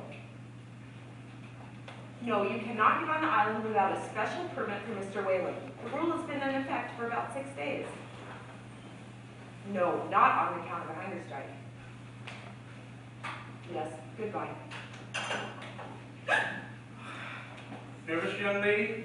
Terribly, just terribly. I don't blame you. So am I. This thing has got to be stopped before something serious happens. Oh, if only it could be. That's what I want to see Mr. Wayland about. It does no good trying to suppress all news of what's going on. We might as well face the music and do something constructive to put a stop to it. Yes, something constructive. But in the meantime, couldn't you take a little vacation? You think there's real danger? Certainly there's danger, and it's aggravated by the fact that Mr. Wayland apparently won't recognize it. I wish I could reason with that man, but, well, I'll visit some boys in the hospital and be back here for a talk with the boss in about 20 minutes. All right. Hello, Jim. How are things upstairs? That's the answer. Jim? I walked too close to one of the cages. Who did that? I don't know. You've had 10 bad years, Jim. I hope next month will be the end of it for you. Thanks, Reverend. Jim, I'll fix that up for you. Try to give me something to put on it down at the sick house. And they were sore as hell because I wouldn't tell them who'd done it. You shouldn't stay up there. It's not safe for you. No place is safe in here. Aren't you finally convinced of that? Why are you so anxious to get rid of me? You know a lot you can tell. I suppose I do. Well, why don't you then? I'm not ready to go. Not yet. Maybe next month I'll go. We'll both go. You've been on a hunger strike for 6 days now, and the warden only gave him 7. Tonight may be the deadline, tomorrow night at the latest. Then what? The boiler room's in perfect condition. Pipes have been reinforced. I don't believe it. You know, I can't imagine anything as brutal as that. I ought to spill it myself, but if I did, it would cost me my ticket, I believe. It's funny. What? Nothing has quite so much value as the skin our own guts are wrapped in. Christ. What did you do that for? I didn't like it. Well, what was it? A little verbal embroidery by a guy named Keats. Well, what's wrong with it? Don't those literary punks know there's more important things to write about than that? They ought to spend a few years in stir before they select their subjects. Well, why don't you show them that? I'd give my right arm if I had the chance. Well, you have the chance. If I wrote what I really wanted to write about, I'd be in here till Klondike became an ice plant. You know, John Keats didn't have a good time of it, Jim. No? No. He died at the age of 26. Smothered himself in the lilies, I guess. No. He wanted to live. Terribly. He was like you. He had a lot of things he wanted to say, but no way to say it. You know, he wrote another poem, but one you'd like. Here, hand me that book.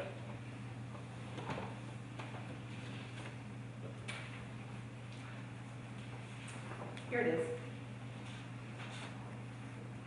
When I have fears that I may cease to be, before my pen has gleamed my tame brain, before high-piled books and charactery hold like rich garners the full-ripened grain, when I behold upon the night's starred face huge cloudy symbols of high romance, and think that I may never live to trace their shadows with the magic hand of chance. And when I feel, fair creature of an hour, that I shall never look upon you more, never have relish in the fairy power of unreflecting love, then on the shore of the wide world I stand alone, and think, till love and fame to nothingness do sink. See, he was like you, Jim. He got out of his prison by looking at the stars. He wrote about beauty as a form of escape. Escape, huh? Not my form of escape. Well, what is your form of escape? Blowing things wide open. Destruction, you mean? Yes, destruction. Sorry to hear you say that. Would you rather hear me warbling on about nightingales? No, but there are other things. Such as? Well, there must be some things you love. Love. Yes. Love is something nasty. Done in the dark places around this place. Well, I'm sorry you're so bitter. Why should you be sorry about anything other than the possible loss of your job? Why? Because I like you, Jim. Even after that morning we spent here? More than ever. When you've been without women as long as I have, there's something mythological about them. You can't believe they're real, even when you place your hands on them like Jim. What's the matter, Jimmy boy? Why? You got a funny look on that stone face of yours. I'm just concentrating. Ah, what are you going to write about now, Jim? Not about nightingales. What? Jim, you might want to drop a word to the boys in Hall C about the radiator test we tested on. We've got the temperature up to 150 degrees. You might want to mention that. You know, a word to the wise is sufficient. I'm afraid there's not much wisdom in Hall C. Good night.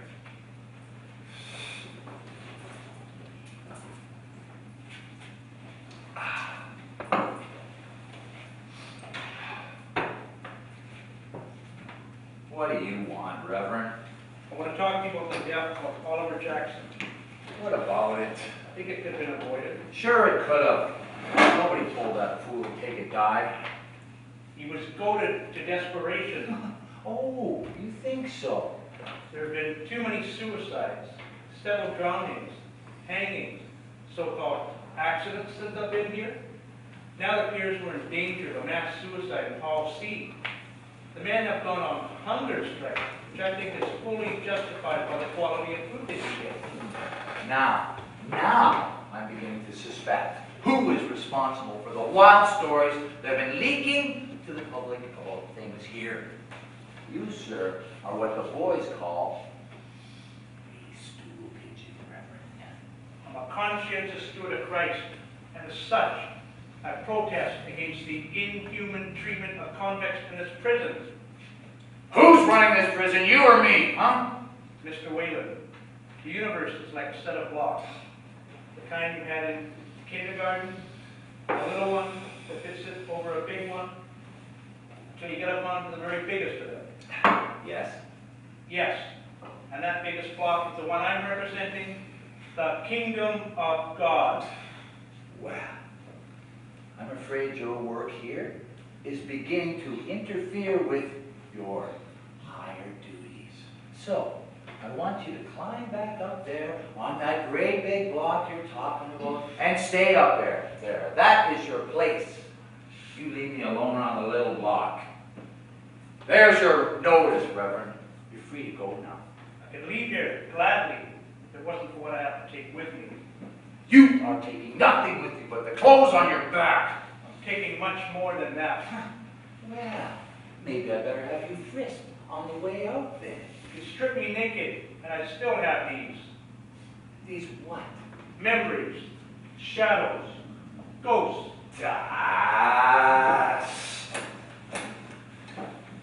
Get me half out of 2770. Things I've seen, I can't forget. Men, tortured, twisted, driven mad. Death's the least of it. It's the life in here that's going to stay with me like an incurable sickness. And by God, Whalen, that's not profanity. By God, I won't rest easy till these walls are torn down, stone by stone, and others put up in their place that let the air in. Good night.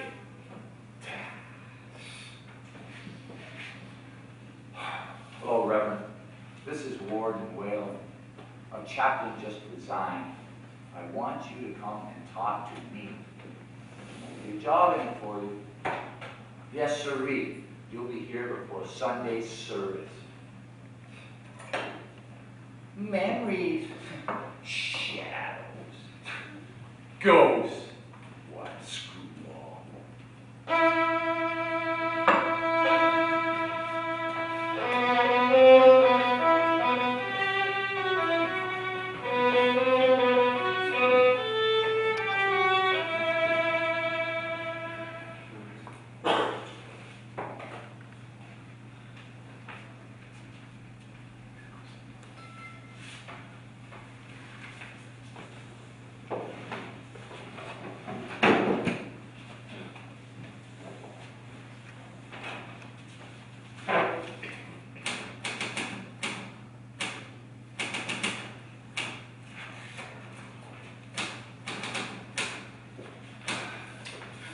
Jim, you're not, No, I'm not locked up in Hall C.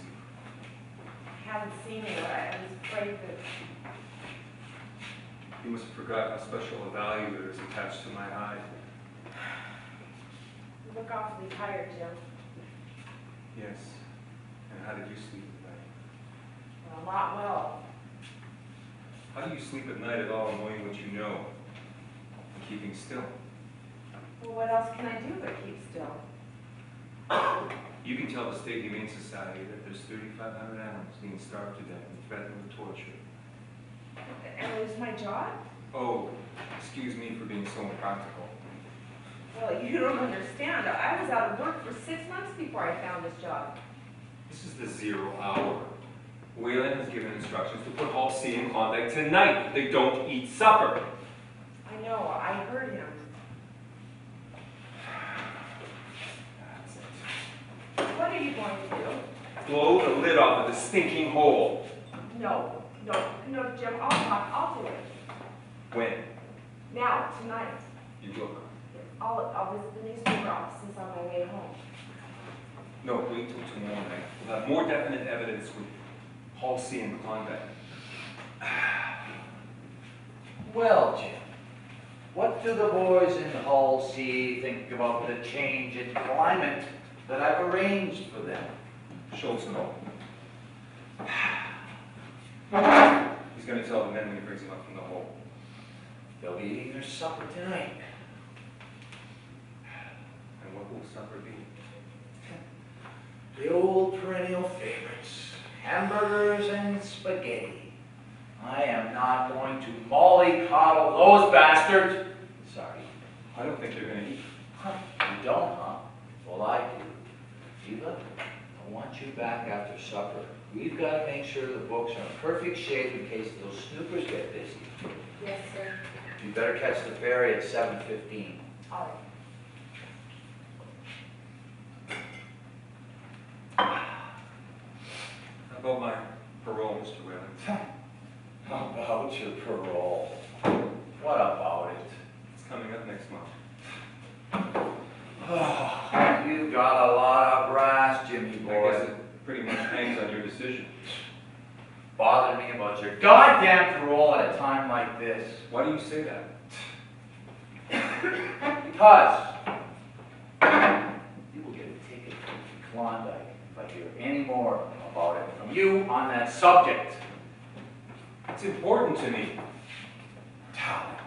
I've been in here 10 years. I got 10 years of copper. I'm due for a ticket of leave. I don't care. My God, What? What are you going to do, Jim? What are you going to do? Nothing. I'm going out for supper. I'll be back about 8, 8:30. Look after things here. Yes, sir.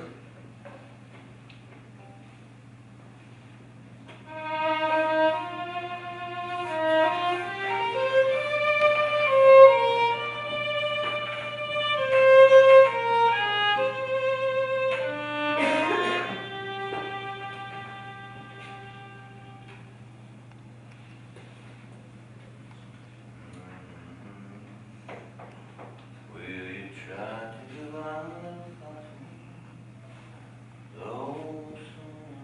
Quit croaking that corny number. Why don't you learn something new? That was new when I last heard it. Before you got in stir? It just come up. It's had time to grow whiskers since then. That was Goldie's favorite. What's become of her?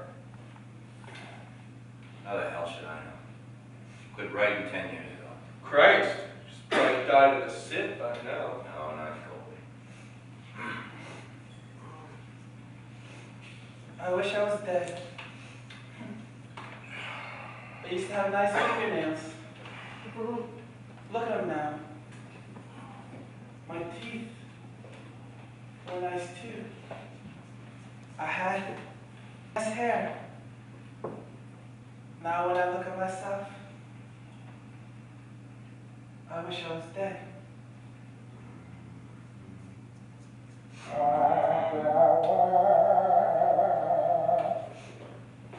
Who is that?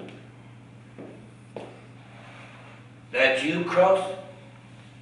Anytime I want you small-time drifters to muscle in on my singing, I'll send you a special request.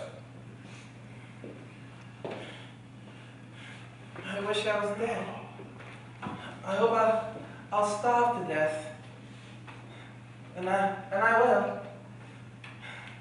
I can feel myself dying already. You know, they used to turn the lights out in that little number. There was a sort of silver glass ball at the top of the ceiling that turned round and round and round. They used to throw little rainbow color reflections all over the walls and the floors. God, it was beautiful.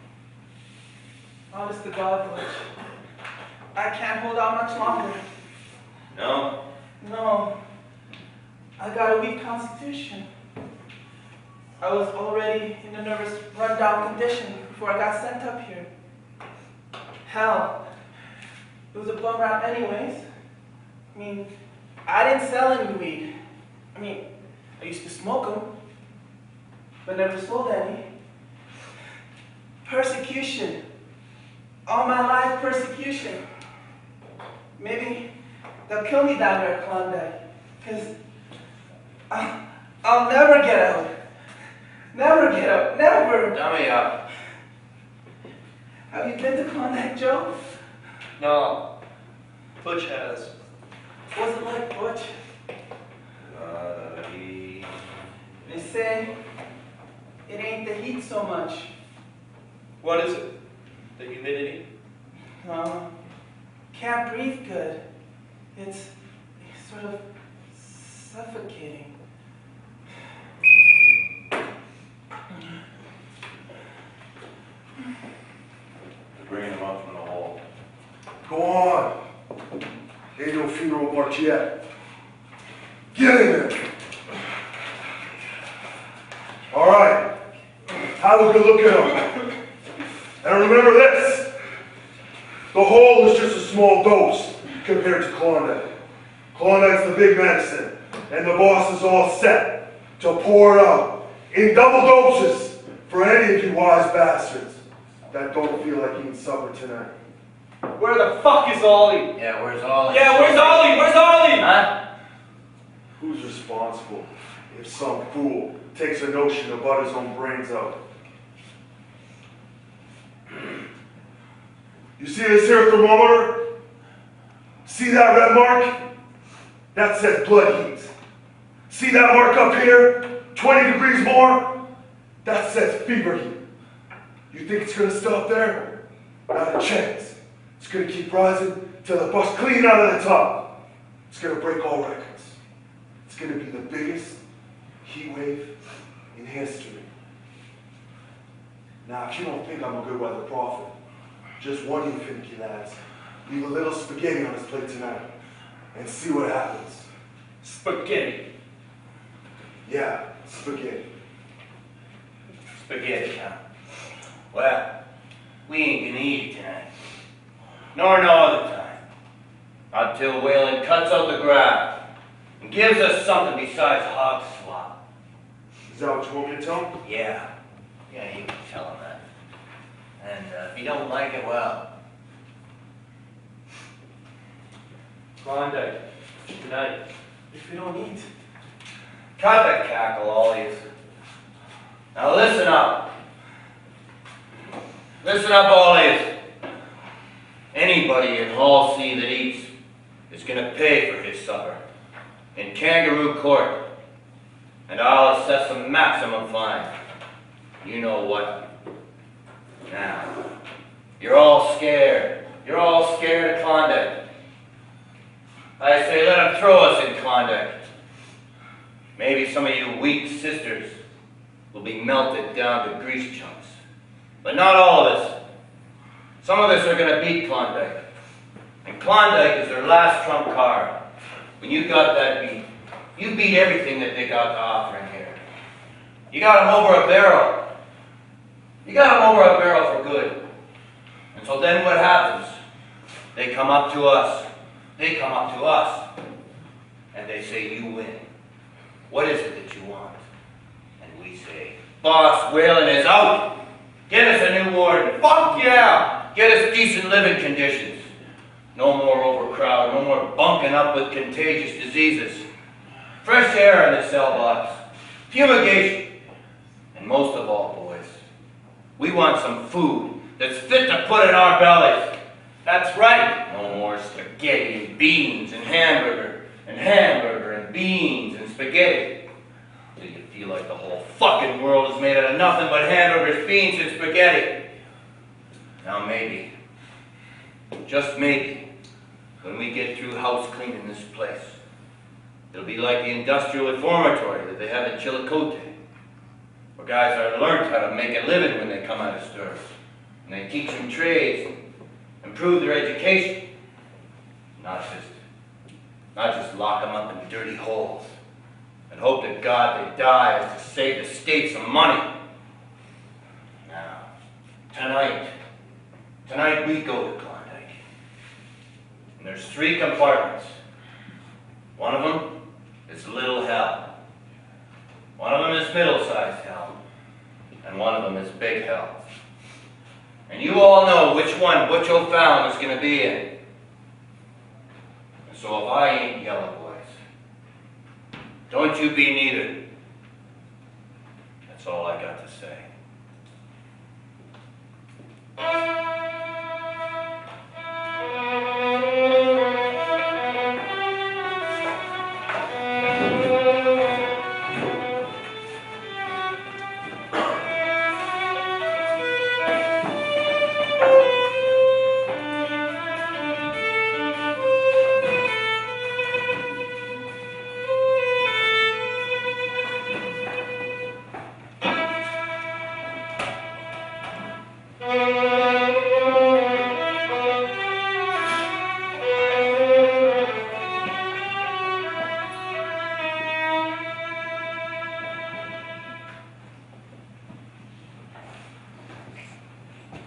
Hello, Jim.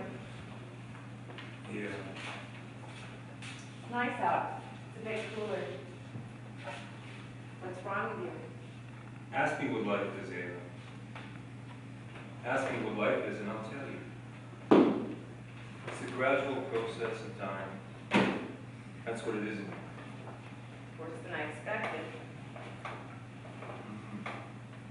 That's what it is in here. Maybe on your side of the fence, it's something else. I'd like to find out, but I'm afraid I won't get that chance. For your parole, turned down? Not yet. Will be. I was talking about you later. Oh, you shouldn't have mentioned it now while he's all steamed up about the hunger strike. I know. It just popped out somehow. You know, I'm getting out of control. Butch aiming for the right kind of bird. Canaries never get out of their cage, do they, Will? Jim, don't be a fool. You know, they die singing sweetly till doomsday. Damn. If I get turned down this time, I'll never get another chance. Why not? Because I'll blow up. Crack to pieces. I'm drawn as tight as I can get. Jim, don't be a damn fool. Do you know what it's been like? Hated like poison. By everybody but him for 10 years. 10 years of being his stooge. Jimmy boy, do this, do that. Yes, sir, Mr. Whalen. My hands aching to grab that beefy redneck of his and choke the breath out of it. That's one of the reasons why they shake so much. And there's another, standing here by that window, looking out across the street, seeing the traffic and the buildings and the lights going off and on, and me being pent up inside these walls, locked in them so tight. It's like I was buried under the earth with a glass lid on top so I could see the world above me. While I felt the worms crawling inside me. Don't be a fool. Ava.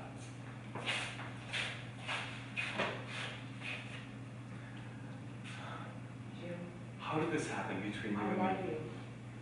I don't know.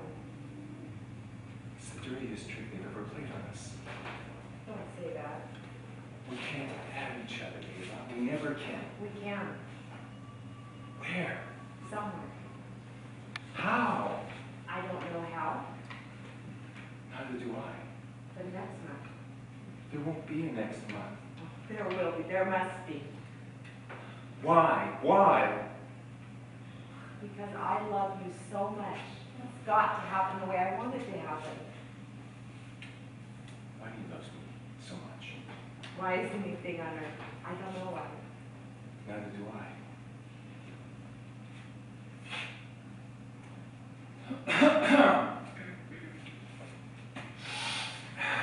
Hello, Jim.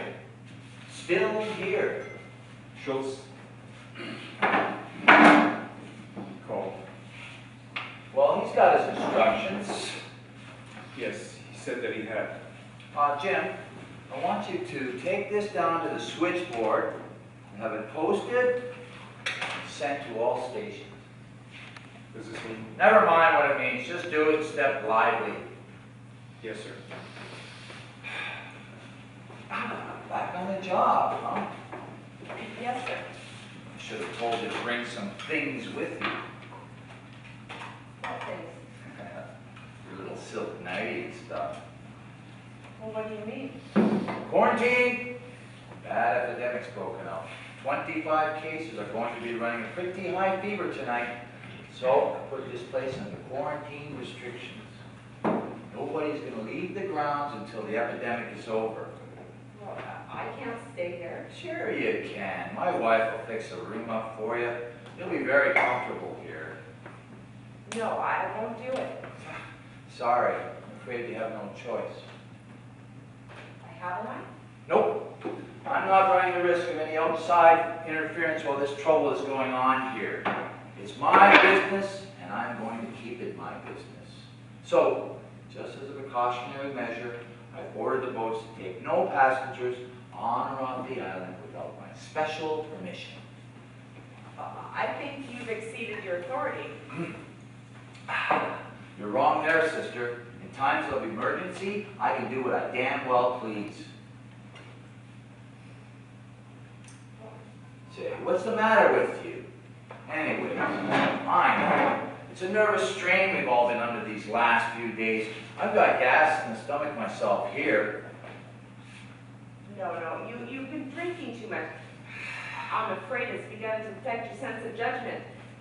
You ought to know you can't get away with a thing like this. Hey, now, look here.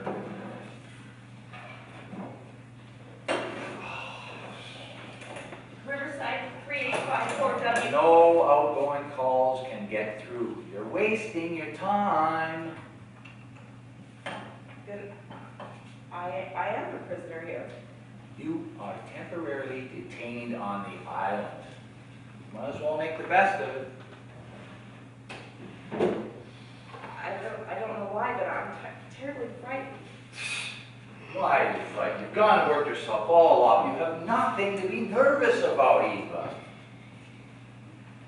You. I'm afraid of you. Me? Why should you be scared of me? I am, though. I'm terribly frightened. You've got to let me go, Now, Mr. Whalen. I can't stay here with you any longer. Now. You're hysterical, Eva. Yeah. My wife gets like that, too. That don't touch me stuff. I know a good treatment for it that always works. There now, little girl. Gonna work yourself all up over nothing. Yes. Your nerves and your muscles are all drawn up real tight. Now, when my wife gets like this, I rub my fingers along her throat. Real gentle like. Yes. Till all the stiffness goes out. And then Eva? For Christ's sakes, what is it now? Yeah? What? All right, coming down there right now. You wait right here, little girl. Right back in here for you. Yes, sir.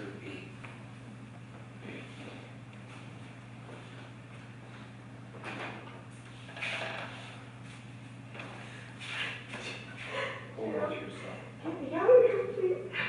Please get me out of here. Hold on to yourself. Trying to, Jim. Take a deep breath. Here. Out the window. See those lights up there? It's the lower one. On the way right now. Go right now. Thanks, Jim. Now tell me what happened. And be real calm and don't get all excited about it. He told me I'm a prisoner here. I can't leave. I don't know why, but it made me terribly frightened all of a sudden. His eyes, the way he looked at me, Jim. I had a feeling that something awful was going to happen. Easy now. I guess I'm an awful sissy. No, you got more guts than me. Jimmy came real close to me. His voice, it kind of put me to sleep. Did he? No. The phone rang. They called him upstairs, I guess. I could hear it like it was 1,000 miles off. He went upstairs and I would have jumped out the window if he hadn't come to him. There's nothing but water out that window. I didn't care. I just wanted to get away somehow. Go get away. With you, Jim, will you take me? Yes. In a while. Can't you feel this wall shaking? They can't hold up much longer. There's too much boiling inside them. Hate, madness, fury. In a little while, they'll blow to pieces. And we'll be loose. Jim, I want to be with you and I want you to hold me like this, so when the walls come down, I won't be crushed down underneath them. You'll get away soon. We'll be together. Where? Tonight. Meet me here in the office. Will you stay here? It's dark and nobody will see us.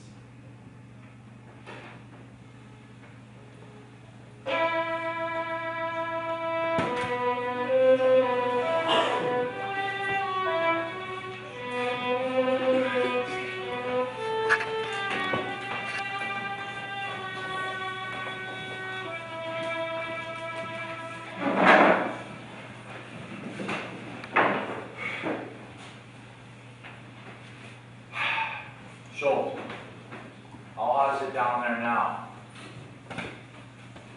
125? What's the matter?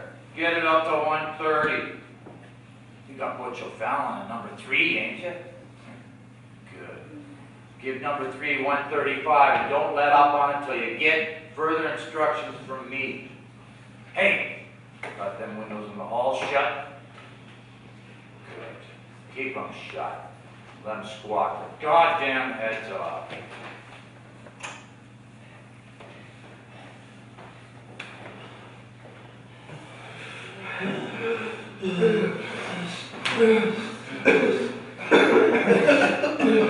What time is it? How the hell should I know? I wonder if we've been in here all night. Sure we have. I can see daylight through the hole. How long was you in that time? 36 hours. Christ! Water! Yeah. Water! We done just about 8.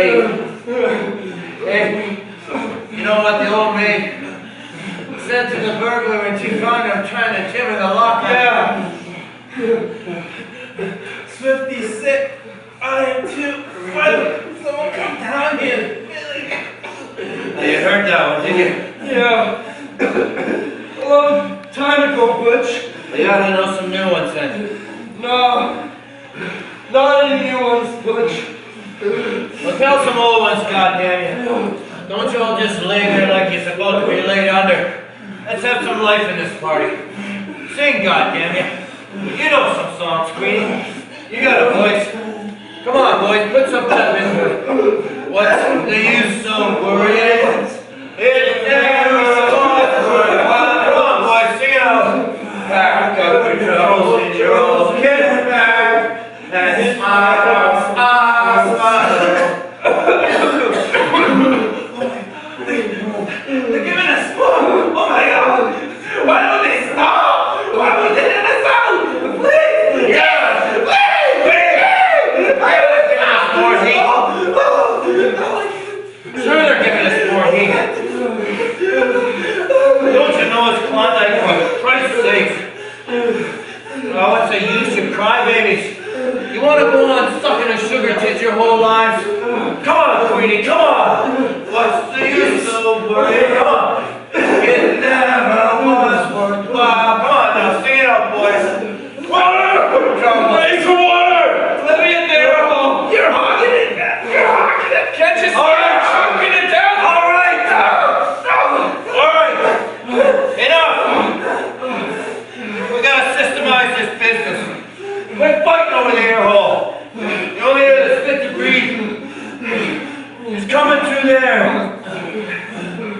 to take turns breathing. No. We done maybe 16 hours. We got maybe 10, 20 or 30 more to go. Christ, we can't make it. We can't make it, Queenie. We can't. No, we can't. We just gotta organize. We can't. Just gotta organize. Now keep close to the floor. Stay in a circle around the wall. Each guy takes his turn. 15 seconds. Maybe later 10 or 5 seconds, but I do the count. Order. And if a guy flips out, he's finished. He's through. You push him out of line. This ain't a first aid station. This Klondike, and by God, some of us are gonna make it, all right? All right, Joe? Yeah. Then get started then. Push that kid up here first. Come on, kids. Come on, kids. Come on. Come on, kid. Come on, kid, breathe. Come on, kid, breathe, kid. Come on, boy. Come on. Come on! It's no use, Queenie. He's beating a cinder track around the stars. What? He ain't dead. He's just unconscious. Push him out of line! Give him a chance! Push him out of line! Chance! Push him out of line! Oh, wait, give him a chance. Joey! Get ready, Queenie.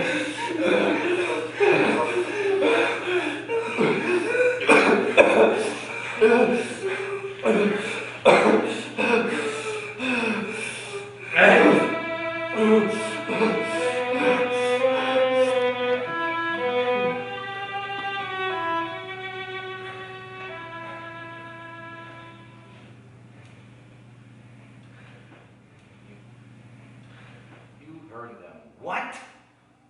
Singing? Huh. Well, we'll give them something to sing about. 140. Get her up to 145 in Butch's apartment. You bet I want them left there all night. No, keep them windows shut. Water. Let them make their own water.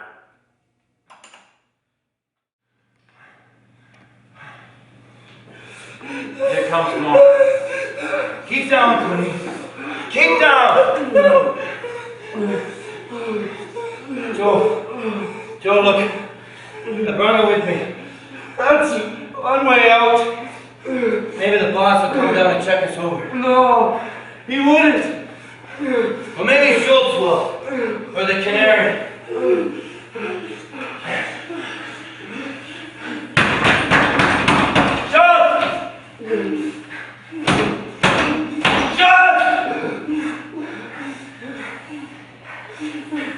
No, guys. He's too chicken to stick his foot down here. But if he does ever... You hear that, Joe? It's a lockup bell. We've done 24 hours. We only got 12 more to go, Joe. How do you know how long it will be? They don't want to kill us. Why don't they? Your turn, Butch. Yeah, get moving, Queenie. No, Queenie. No. Queenie, get moving. Let me breathe. Take your turn. Let me breathe. Come on.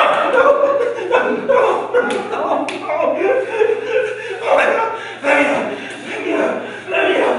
Queenie, stay away from the radiators. Stay away from the radiators. Hold them, stop. Stop it. Stop it, Queenie.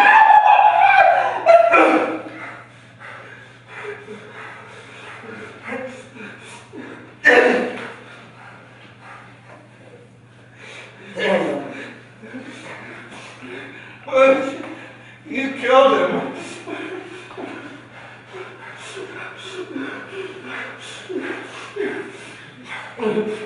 Somebody had done him that favor a long time.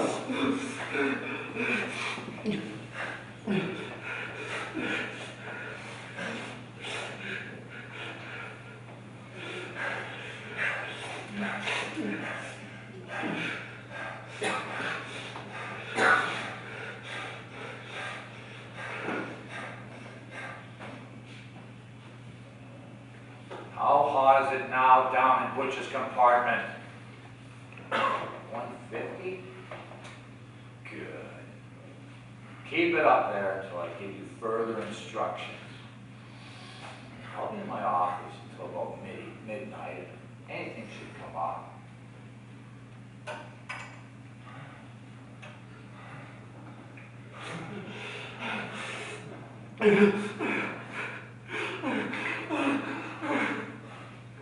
Butch. Yeah. You know, that razor.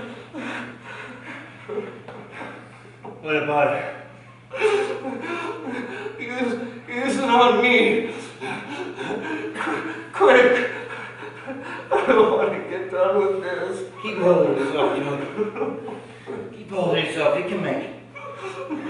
Pull yourself together. No. I can't. I'm choking to death. I can't stand it. This air, Joe. Breathe. Just breathe. Just breathe, Joe. Come on. Just breathe, Joe. Come on. There ain't no air coming in now, Butch. Joe. Joey, just breathe. Breathe, Joe. Come on. Don't quit on me now. Don't quit on me now, Joey. Come on, you can make it, buddy. No. Come on, Joe. All right, you bastard. Shut up and fucking read. Get up there, you goddamn it. Stop it. I'll turn it off. I'll turn it off. Get back.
What is this? Looks like the canary's turned into a lovebird, Mr. Whalen. I heard a noise in your office, so I came up here. There was. Doing what? Well, they weren't picking daisies.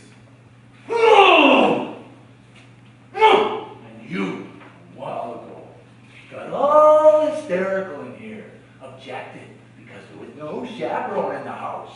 And now you come in this office like a bitch and heathen. Oh, I hate you! I could kill you right now! It's easy for you to say that when you've got a gun stuck in my back.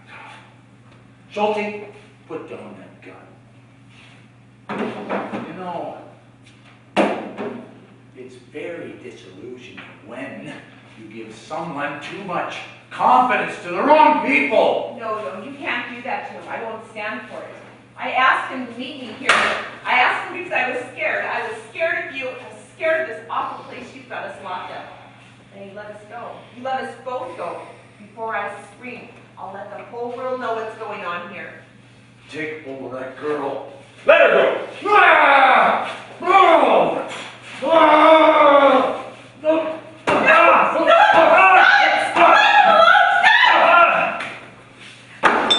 Take him out of here. Get him out of here. Where to? Klondike.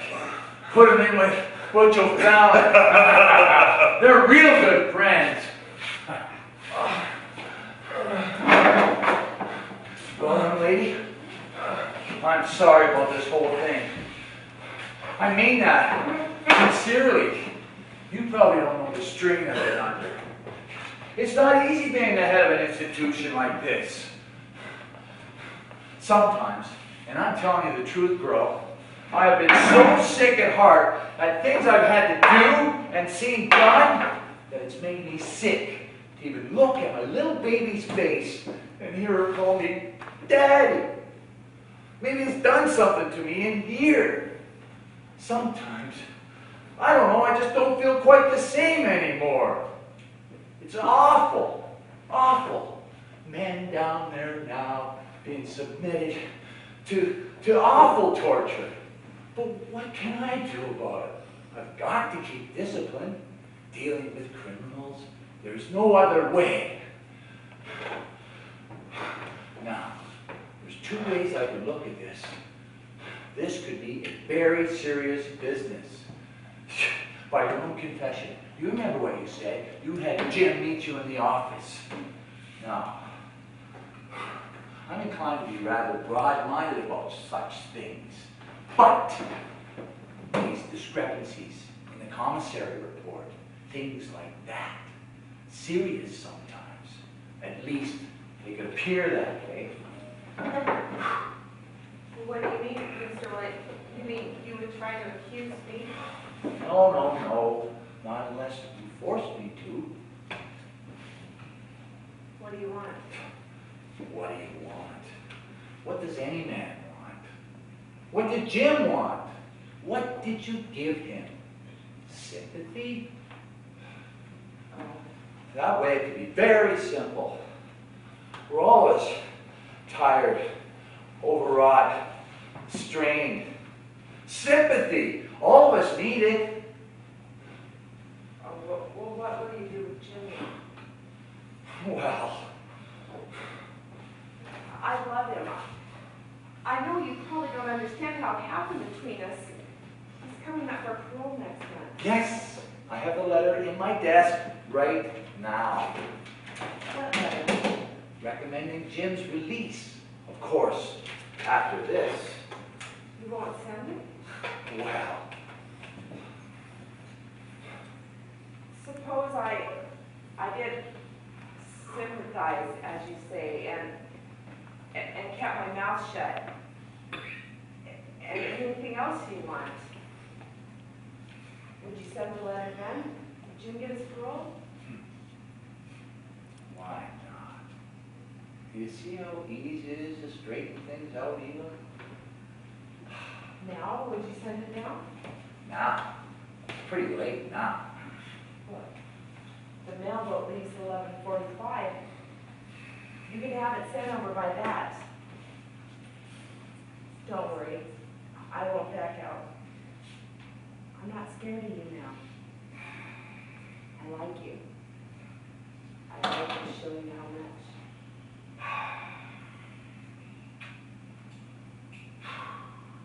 put it in the mail. My head aches all the time. My little girl's left me. My wife too. We're all of us nervous, strained, overwrought. Aren't we? Yes. Yes. Yes.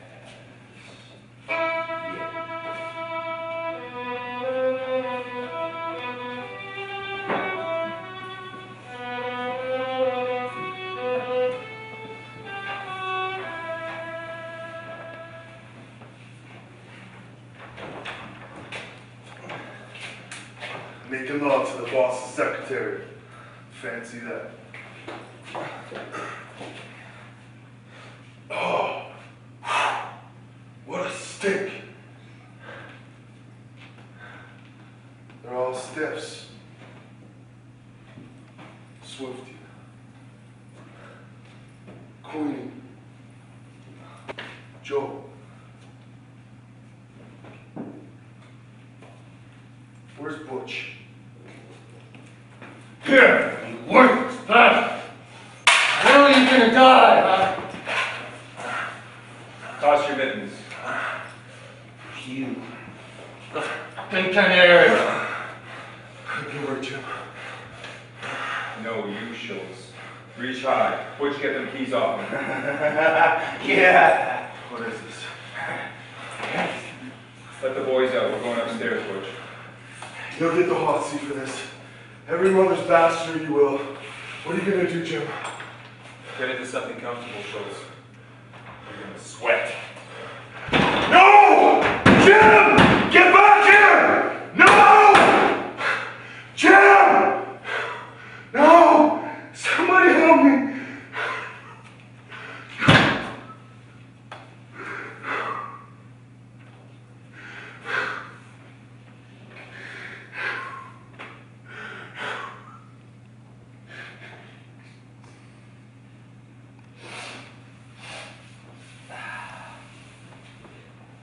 What's going on out there? Your noise. Jim, Sometimes even hell breaks open and the damn get loose. what happened downstairs? No use pushing that. There's no one else on the end of it. They broken out of the bomb shot? All of them but four. Four didn't make it because they're dead. But they wanted to send their regards to you, boss. They want to be remembered. How'd you get that? Raided ammunitions. What happened to Schultz? He got in trouble downstairs. He's keeping the dead boys company down in Klondike. All the other screws have walked up in the cell block. Stand out of the way! Where's the girl? She left. You sure about that? Yes. Why? This isn't a safe place to be right now. Look here, Jim. What's the matter? You don't look so good. I can make a deal with you. Where are the boys now? Waiting out at the gate. I wanted to make sure the girl wasn't here before I let him come in. No, you can't do that. Sure I can. I'm the reception committee. I've got the keys. Here, boss. Jim, don't do it. Jim, it's no use. He's written a letter already asking for your parole. He sent it. Yes, I've done it right now, James. It's right here. Because she... Because she what? Aw. Get back inside here, anyway. No, you stay Jim, out here. Jim, I can make a deal with you. Remember I told you I can make a deal with you. You wouldn't want to give up your parole for the chair, would you, Jim? Sure I would. It's worth it. I haven't forgotten. Forgotten what? 21 days in the hole. Dr. Jones. Afterwards, I was your friend, Jim. I wasn't yours. I was good to you afterwards, Jim! I still had your signature on my back! Now we got a new whipping boss waiting outside! No, Jim. Butch O'Fallon! No! James, James, no! Where is he? There he is. Now I got to smell him now, huh? Been giving me a long time, huh? You've been here. Me out there.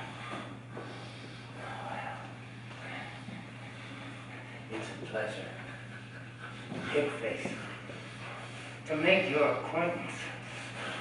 Now look here, boys. O'Fallon, Jim, I can make a deal with you all. You gotta remember now, I have the United States Army in back of me. He looks to me like he's got nothing but that wall behind him. Where's the doctor? No! Think of the consequences, don't be fools! What have you done? I'm a family man. I have a wife. Quit whining. A baby girl. One, two, three.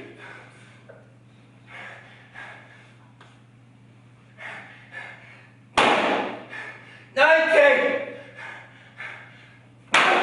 $20. One more for Joe. 21.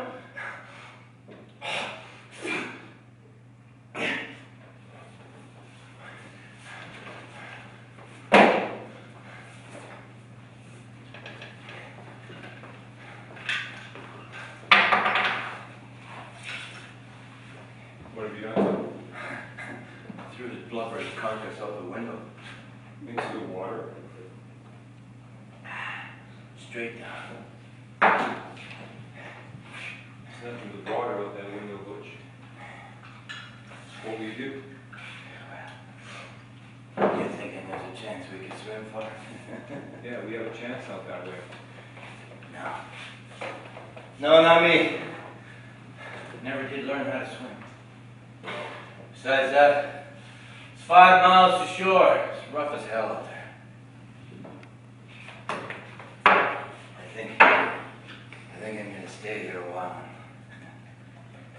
See how things go. I think I'll take my chances with the water.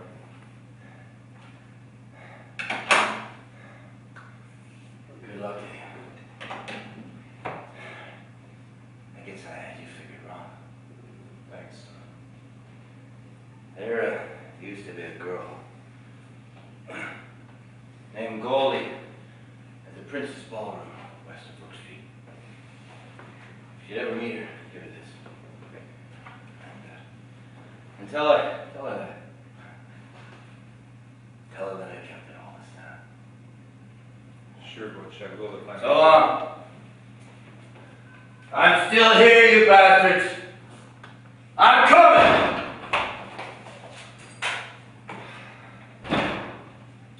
Give up. Don't cry. No, I won't. There'd be no use in that. What did they do to him? Waylon. The fish will have indigestion. Have you thought what you get for this? Nothing, they won't have a chance. What are you going to do? There's water out that window, I can swim. Jim, there's not a chance that way.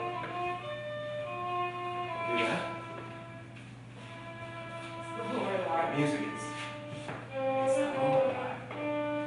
Now I'm gonna trap all those unkind things I said. What will you do? Swim out, catch a ride. Oh, Jim, they never let you go. They bring you back. They'll never see me. Why? Don't ask me why. There'll be a rope or something hanging off the edge.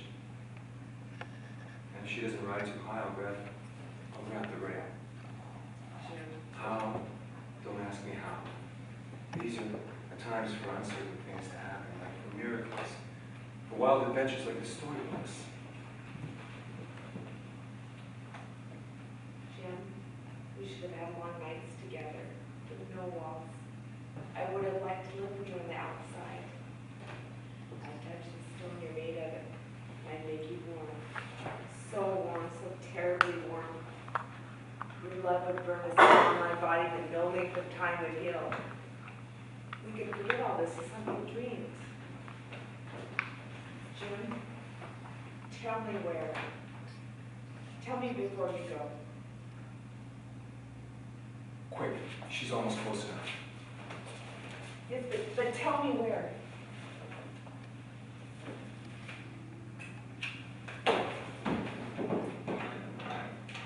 Read the personal promise.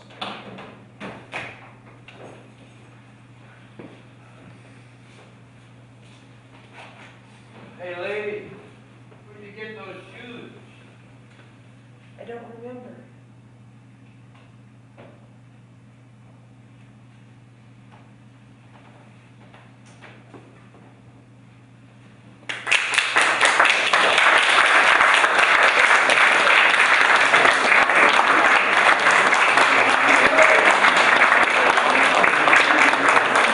Where I'm going.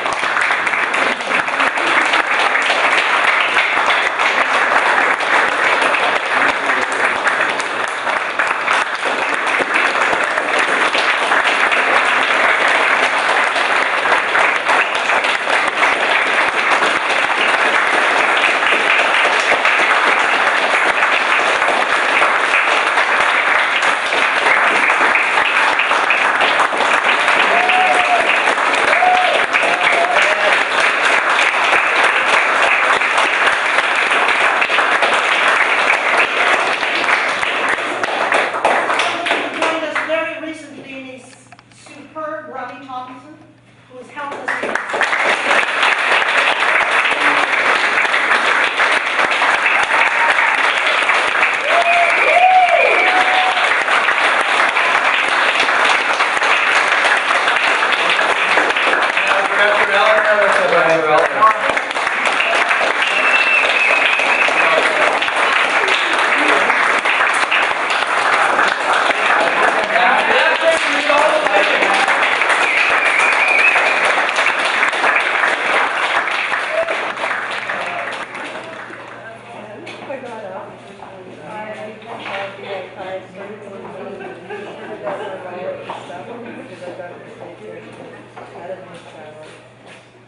Stuff like that.